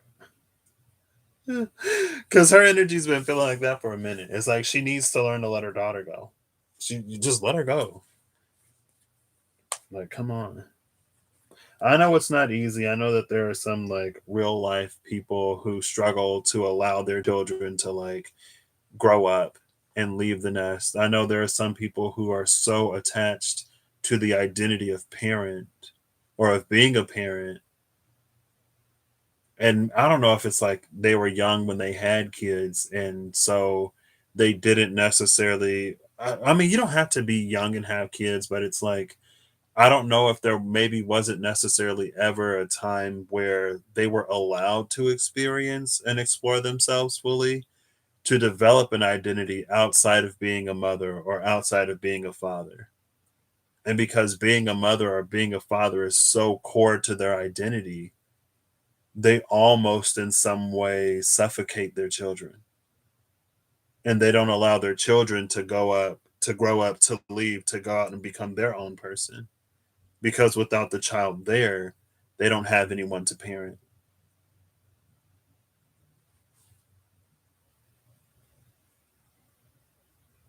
But it's like, you also deserve to live your own life. If your children are grown, and especially if they're capable of taking care of themselves, like now you get to take care of you and not have to be so worried. You get to, if you have the ability, like travel, go somewhere, do something, pursue your dreams. Like you don't have to sacrifice as much anymore if that's the case. Um, and it feels like that's what like Carrie's like needed to learn. I don't know how long she was the goddess of the grain before she had Persephone. I don't know if she's like, I can't do it without Persephone. I don't know if Persephone is the one that actually holds the magic.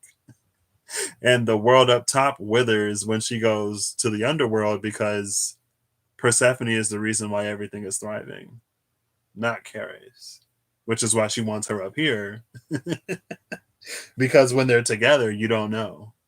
No, I'm not saying that's how, like, that's the other side of the myth or whatever. I think it would be interesting. But if that's the case, then Ceres learns to tap into her own power. And now she can actually be the goddess that she was pretending to be when her daughter was the one actually doing all the work. Kind of sort of in that, like, my child is going to be famous so they can take care of me and I don't have to do anything. But it gets super toxic. They're working out their issues. Their relationship is becoming healthier because Karis is becoming healthier. And because Karis is becoming healthier and their relationship is improving, Persephone can live her life. And it's like, man, Hades already had it bad enough. And now the one thing that he loves, he can't even have in his life but for half of the year because her mom will throw a fit and everything on the surface will die. And Hades is like, well, whatever happens on the surface don't too much concern me. Anyway, what am I looking at? I'm looking at Caris. Where is she?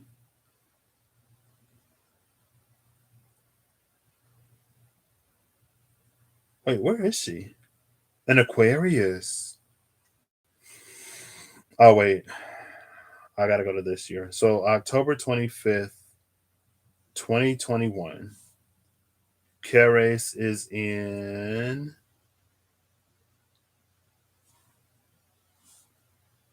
Gemini, conjuncting Black Moon Lilith.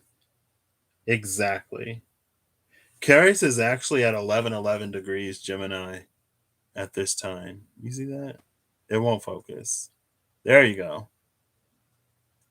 Caris is conjuncting Black Moon Lilith. So, and the North Node is also in Gemini. So then we go back to July 5th.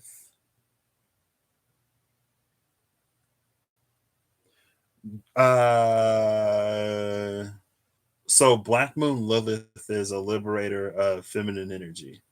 It's like Black Moon Lilith work through her Chiron so she can help other feminine energies and goddesses work through their Chiron. Um, Lilith for me is like liberated. She's no longer that dark lady, but you know, I'm no astrologer. So on the 5th of July, Caris was in Taurus, 21 degrees. Black Moon Lilith was 28 degrees Taurus. So Uranus was 13 degrees Taurus direct. The sun was in Scorpio. Oh, sun is in Cancer, sorry. Sun is in Cancer, sextiling loosely. Caris and Taurus. Scorpio was empty. What did I say she was? Taurus. So she was squaring Icarus and Saturn and Aquarius. Not quite sextiling Jupiter. That's like extremely loose. Oh, yeah, that's basically non-existent. That's like 20 degrees. She was closer to Neptune. So, yeah, sextiling Neptune retrograde in Pisces. So, sextiling Neptune, loosely squaring Saturn.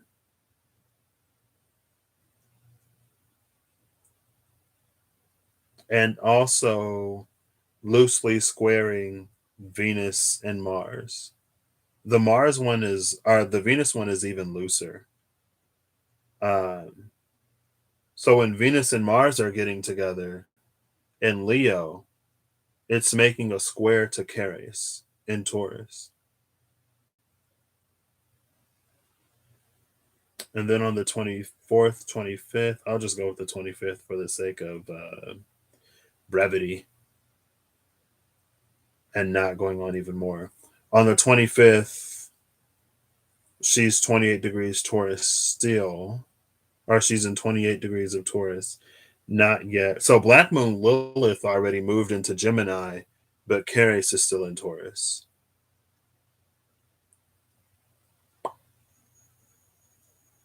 She's like squaring exactly, or more. It's a tighter square, like a half a degree or a degree with Mars and Leo.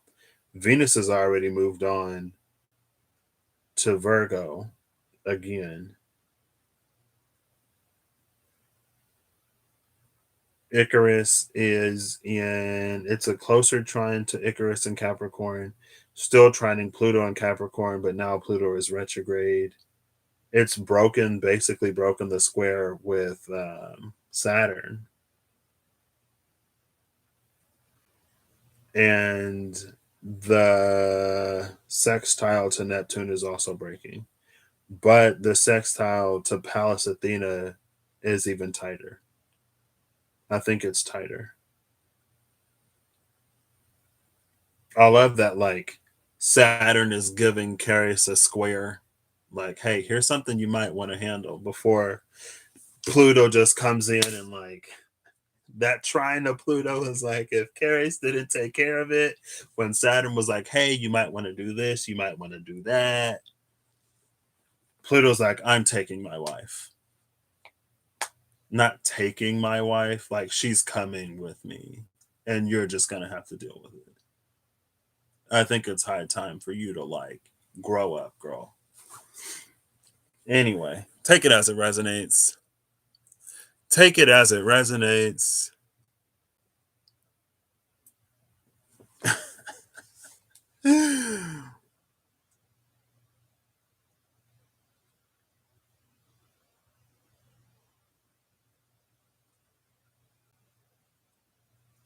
I don't know.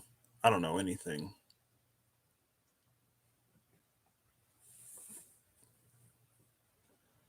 Pop it. But I love that because it's like, it again, it feels like with the 4 and the 31, Four of Wands, four is stability, four is a home. Beauty can finally make its home in the lower world. And again, the surface doesn't have to suffer. And I think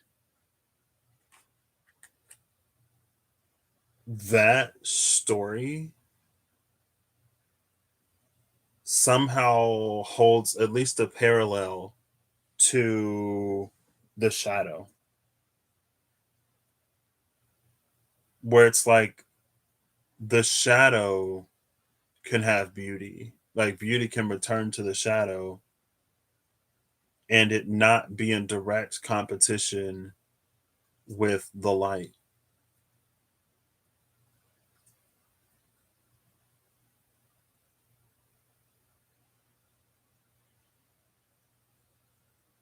Merry New Year's, Lilith. Like, I mean, if this is happening like now, I think times ahead are looking pretty gorgeous. At least on some level.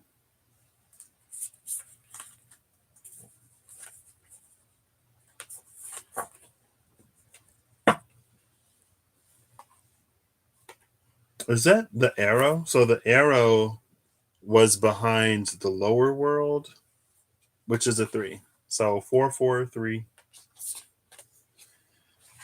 Lots of energies going back. Because it was what, 32? What was it? 23 and then 22. So I guess I'm doing that thing again. Everything is going backwards, but we're moving forwards. See, that's the thing about Saturn, Cronus, though. I don't know what it means. But with Cronus, Saturn conjuncting the moon on the 25th, it's almost like a Six of Cups energy. Because that happens before the new moon in Scorpio, where the sun meets the moon in Scorpio. Because on the 20th, so on the 5th of July, the sun was early-ish Cancer in the beginning. At the end, on the 25th of October, the moon is where the sun was months ago. But they meet like a week and some change later.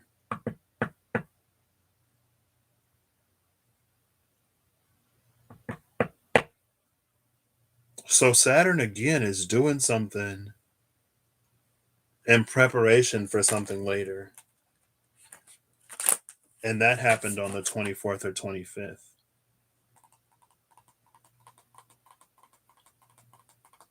And Pallas Athena was in Pisces. She had to retrograde. Pallas Athena had to go retrograde to be in position to complete the trine between the sun and the moon on the 5th, I think. On the 25th. Because the sun was in Scorpio, the moon was in Cancer. Pallas Athena was earlier in Pisces because she retrograded. Neptune is too slow. Neptune wouldn't have made it. I mean, Neptune went retrograde, or Neptune was retrograde, but it's too slow.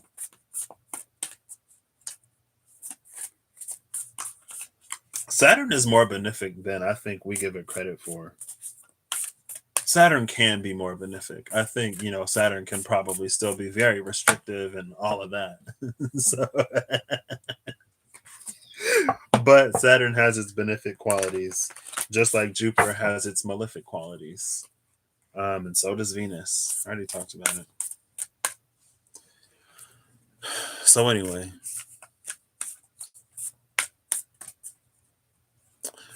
Kronos always means lava to you. That reminds me of that one song. My old roommate would play it all the time. I think it was Disney, maybe it was somewhere around Moana, with the mountain that sang to the volcano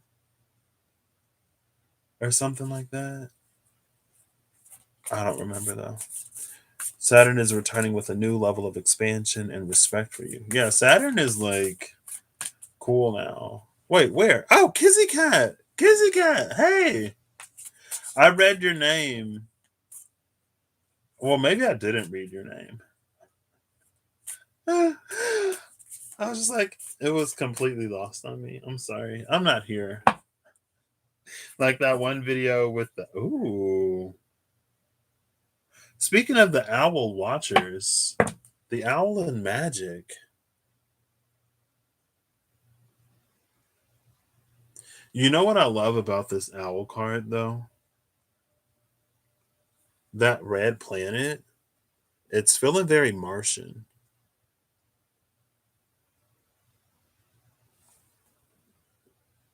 And in the magic card, that red planet is there too. It's almost like you can't have magic without Mars. And it reminds me of bottlenecking and rate limiting steps. It's like our perception of Mars. And that's what that astrology book I had, it said something about Mars. I don't remember. I mean, all the planets, not just Mars, but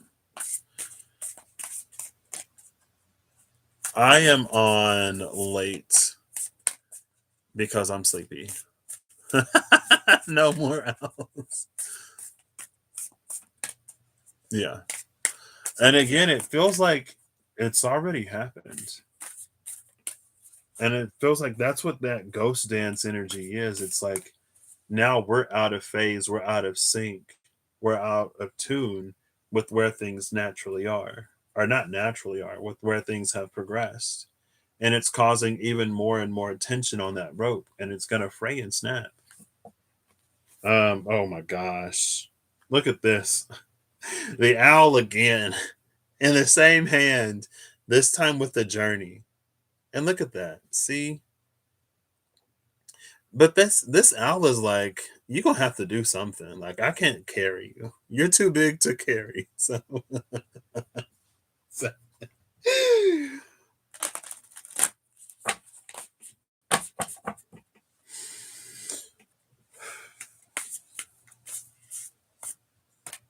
me too. I've been working for the man for over 90 days now. I can't say that I don't enjoy it.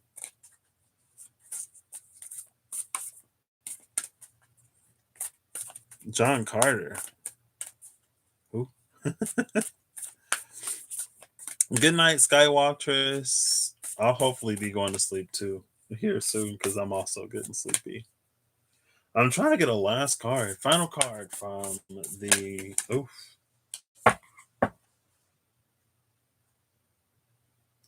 The bottom of the deck is 17.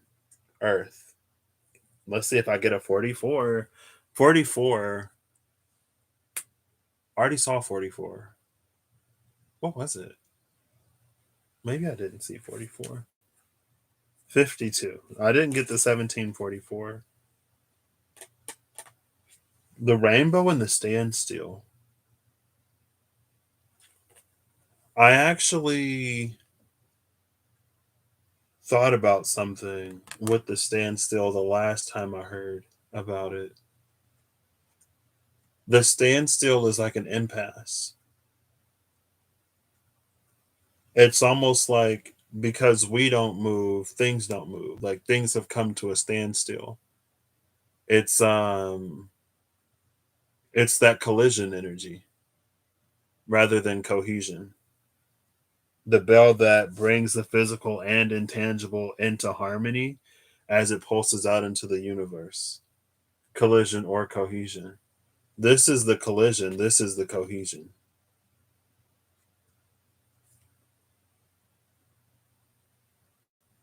The 5 is on the rainbow, the 7 is on the standstill. And it feel like it fits. No problem. I'm just a dude pulling cards in his bedroom. If it helps, I'm glad.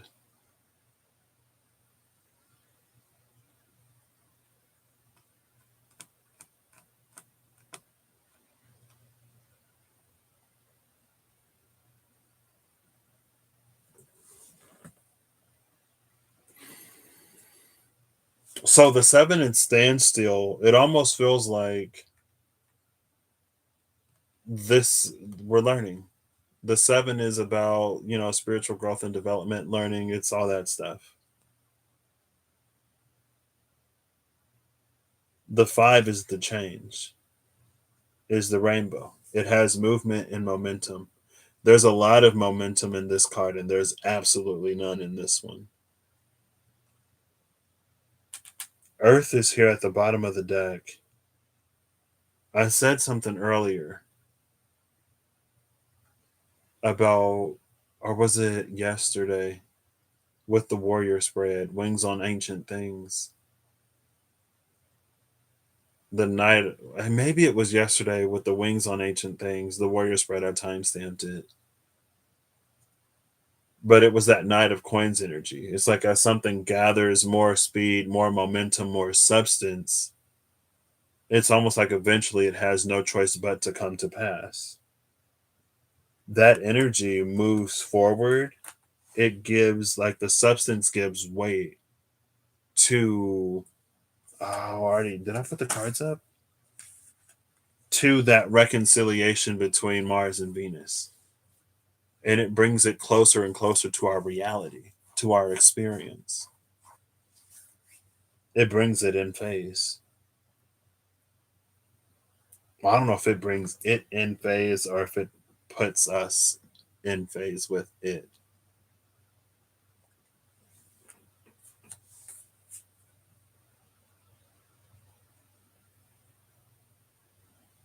But I guess Earth isn't a still element. The Earth is always moving. We just don't feel it because of our relative size and because of inertia or whatever, physics. I don't know physics. Um, who was that? The Andean cross and flow. Oh, look at that 2 and 20. And then thunder or lightning. The Andean cross and flow. See, flow and standstill are two opposing energies. That's the movement.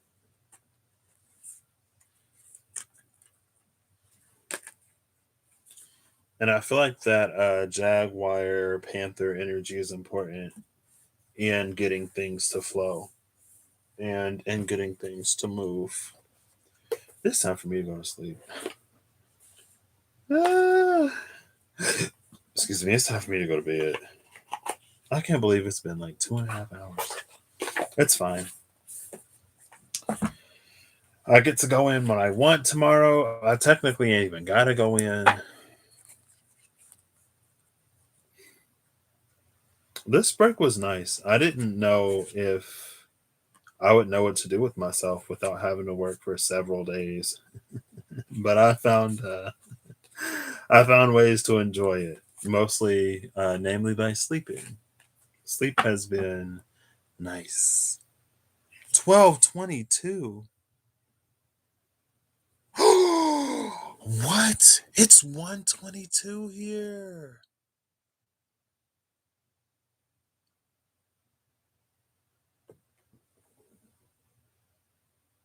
What? Oh my gosh, it's so much later than I thought it was. Are you going to bed?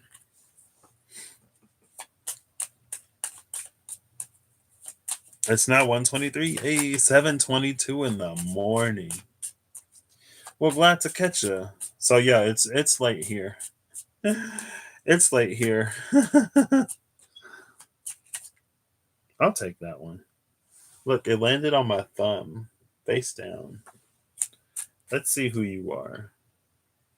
The Three of Hearts again. Where form and function align, the power of words to brighten and terraform. This is the 55-35252. Two threes, two twos, and four fives. Well, technically, there's one. Oh, the Jack of Diamonds. See, this is interesting. The Jack of Spades was the first card that came out. Let me get it so I can read it exactly. Still don't have any clubs. Still haven't seen a single club, but that's fine. That's what Ran is helping us do by poking holes in the bottom of the ocean.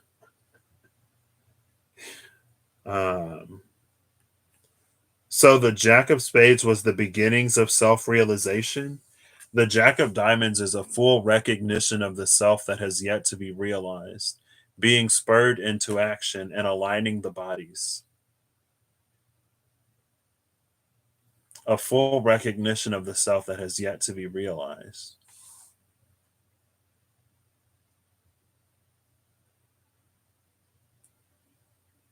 I wish I knew what number that was. 72? Looks like 72. What is 72? 72 is in the suit of souls. So that gets us the fire that we haven't seen in the clubs. That is the nine of souls. That's why it's a full recognition of the self that has yet to be realized. Because at the 10, it reaches mastery, or we reach mastery in the 10. Okay. Well, if you do, have an excellent night, Corey. Sweet dreams. And hopefully I'm a little more pleasant. But I might be a little unpleasant for a little bit. Maybe not. We'll see. I need to rewatch this myself. This is like 2.5 hours. I'll listen to it while I do something else.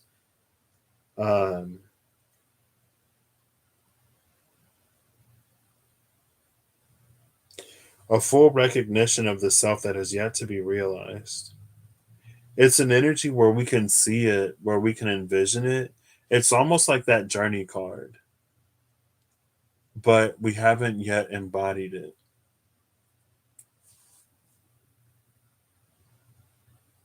The 8 is working to obtain a mastery. The 9 is a level of completion, and the 10 is beyond that. The 10, it's almost like the 8 into the 9 and the 9. It's like getting a permit. And then when you hit the 10, you're granted permission to extend beyond your own bubble, to venture outside, to go beyond. And so there's something, it feels like at the 9, that it's like it's beginning to see the truth of like greater truths and the truths of others, but not fully, because it puts it within the context of self. At the 9, it hasn't broken self yet. And because it hasn't broken self, it can't fully see another. Not as they are, not without them being some kind of reflection of the self.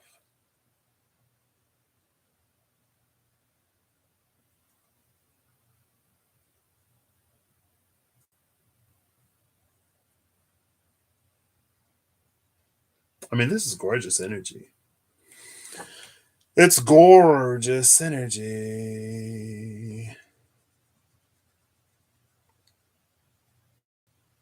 Twizzler. I love Twizzlers. That's so funny you mentioned Twisty Twizzler. I don't like the twisty ones because I don't know. I like the little skinny ones, the traditional Twizzlers. But my mom has a box of those. It's come through. How synchronous. Um, she had a bucket of popcorn and then a bucket of Twizzlers, those twisty ones. And I was like, "Is that empty?" I was talking about the popcorn. She was like, "Oh, not yet." So I go to open the bucket of popcorn. It was empty. She was like, "Oh, I thought you were talking about the Twizzlers." I was like, "No, I don't want any of those. I wanted the popcorn.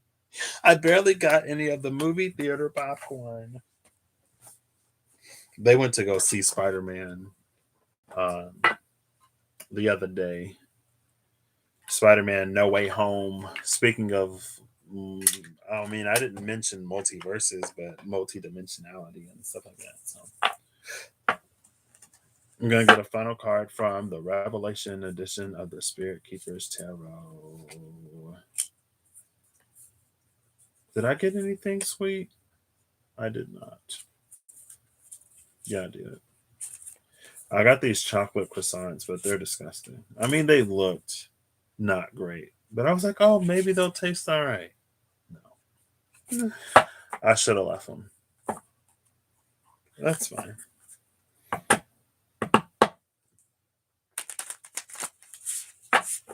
Oh, look at that. The tension.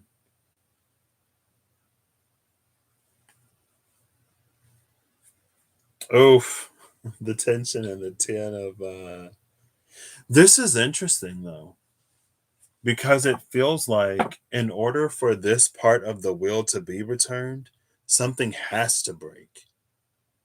It has to break to create the space to put it back in. It's almost like we filled the gap in some way. So, Revelation Edition. Last message, last card. Like 2 at the most. Please don't do like 5. Because I can't.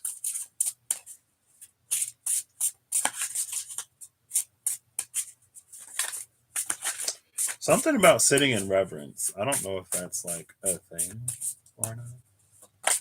There we go. Thank you. Who is it? It's the Rogue. Moon in Aquarius. The Rogue. Bottom of the deck. Oh, hey Corey, look, it's that 4 of Swords you were talking about with the opening of the tomb.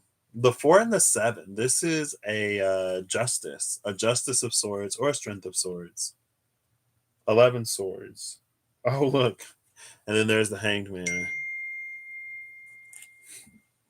Was that who I think it is? Maybe not. It was not. Hey, that's my Libra buddy. Yes. LOL. Why? I shouldn't be awake.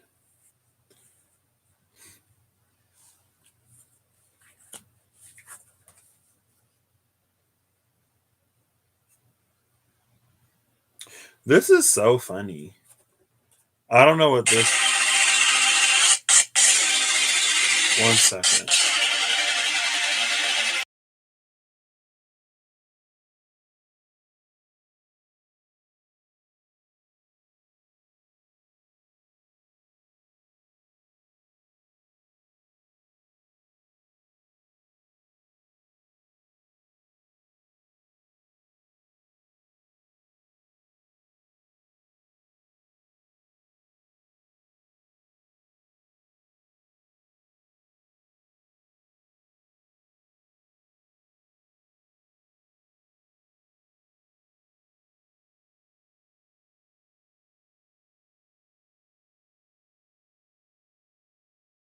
I told y'all something about Venus retrograde in Capricorn is bringing like all my best friends back. I ain't talked to that man in a minute. That's fine. I don't know. This is really like, it feels like, so this 7 of swords energy is about to attack this person while they're asleep. And it feels like this force field is about to, like, they're going to try to stab and they're going to hit a force field and it's going to like go and like push them out. Like they're going to go flying. I don't know. I don't know what that means. Sitting in reverence popped into my mind as I was shuffling this. I was like, I don't know what that means.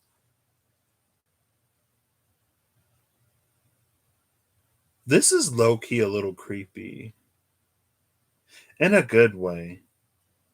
But it feels like usually with the 4 of swords, it's like a painting or a window.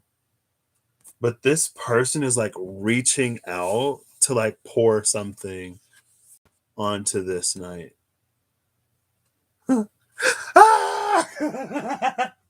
It reminds me of like high school Whenever my dad would try to wake us up and if we wouldn't wake up, he would spray us with a bottle of water to wake us up. It feels like it feels like that angel or that person in the window, typically it's an angel, is about to splash water all over this person to wake them up.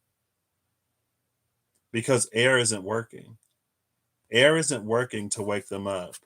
So now they have to use water? Question mark. I don't know what that is. Yeah, not this late.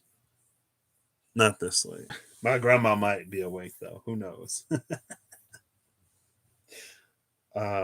He was like, I was like, "Do you know what time it is?"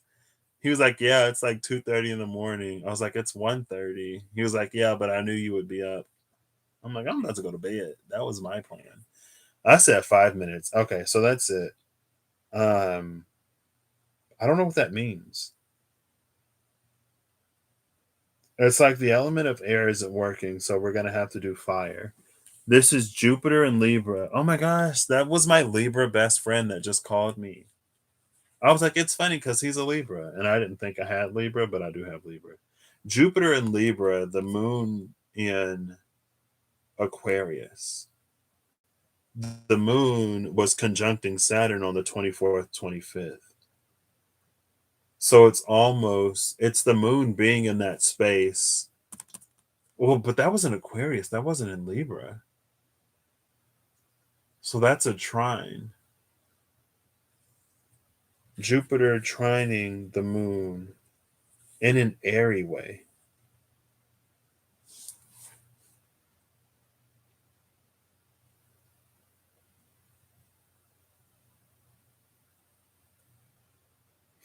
It almost feels like Jupiter is the only planet that's expansive enough. Not the only. Jupiter is expansive enough to reach the moon even when it's out in Aquarius land, out by Uranus, out there by Pluto at the edge of the solar system. Well, I guess it's the edge of the solar system now. No, Neptune is. Neptune is our outermost planet, which co rules Pisces with Jupiter. My Jupiter is natally in Libra. Um, like 13 degrees, I think, which is a four, which is interesting because Jupiter in Libra is the Four of Swords. But anyway, it's not about me. It feels like Jupiter can reach the moon even when it's wherever Aquarius is. It feels, though, like Jupiter is connecting the moon to something else. Maybe something in Gemini, since it's the only air element not here. But we don't see what's on the other side. The Hanged Man. That's Neptune. Water. Pisces.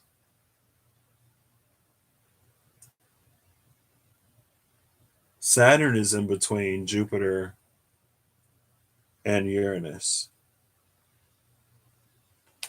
I don't know. Jupiter is connecting the moon to something over great distances. Um, I mean, it's an angel holding an urn. Like, isn't that Aquarius energy? A water bearer? I don't know. I don't know what this is. Here, the Seven of Swords and the Four of Swords. It's time to wake up over here and protected sleep with the sitting and reverence. I think was it. First, I was gonna be like, this angel is in reverence of whatever this process is, but the angel is also like, okay, it's time to wake up. Here's a jug of water to the face to wake you up. So that's what I got. I got to call my friend back. I hope you all have a good whatever whenever you see this. I hope you're acting in alignment to make all that you wish to experience your reality. And if you watch this, I hope you got something out of it at some point. in some degree, in some capacity. Thank you, Kizzy Cat and Holly and Skywaltress and the Light Body Oracle for being here. This was something. You did that to your teens too? No.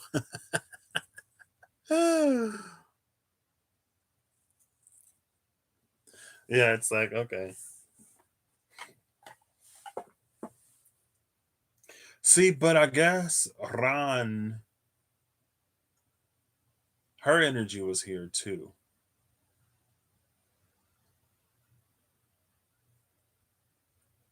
So I almost wonder if the angel, maybe it's about alternative pathways.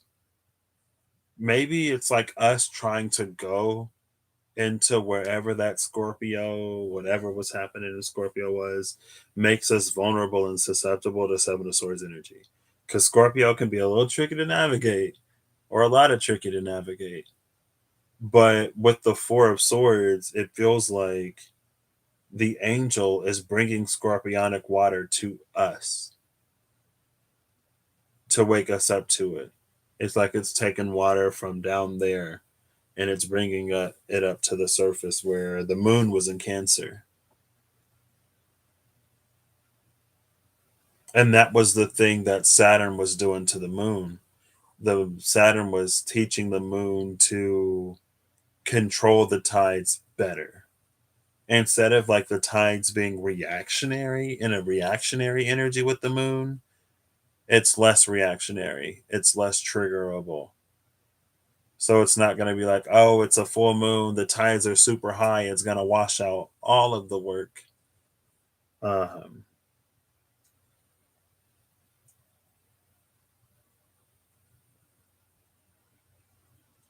but I don't know if that's necessarily any easier to deal with, question mark. I mean, I feel like it's a little bit like taking you to the brink and like pushing you and then catching you. And it's like, see, I just caught you. And then you might be like, yeah, but you're the one that pushed me. So maybe not. I don't know. Anyway, you are all welcome. No problem. I will catch y'all at some point. Happy New Year's Eve. I don't know if it's the New Year's hit you yet, Holly. It might still be New Year's Lilith over there. But yeah, I'll catch y'all later. Bye.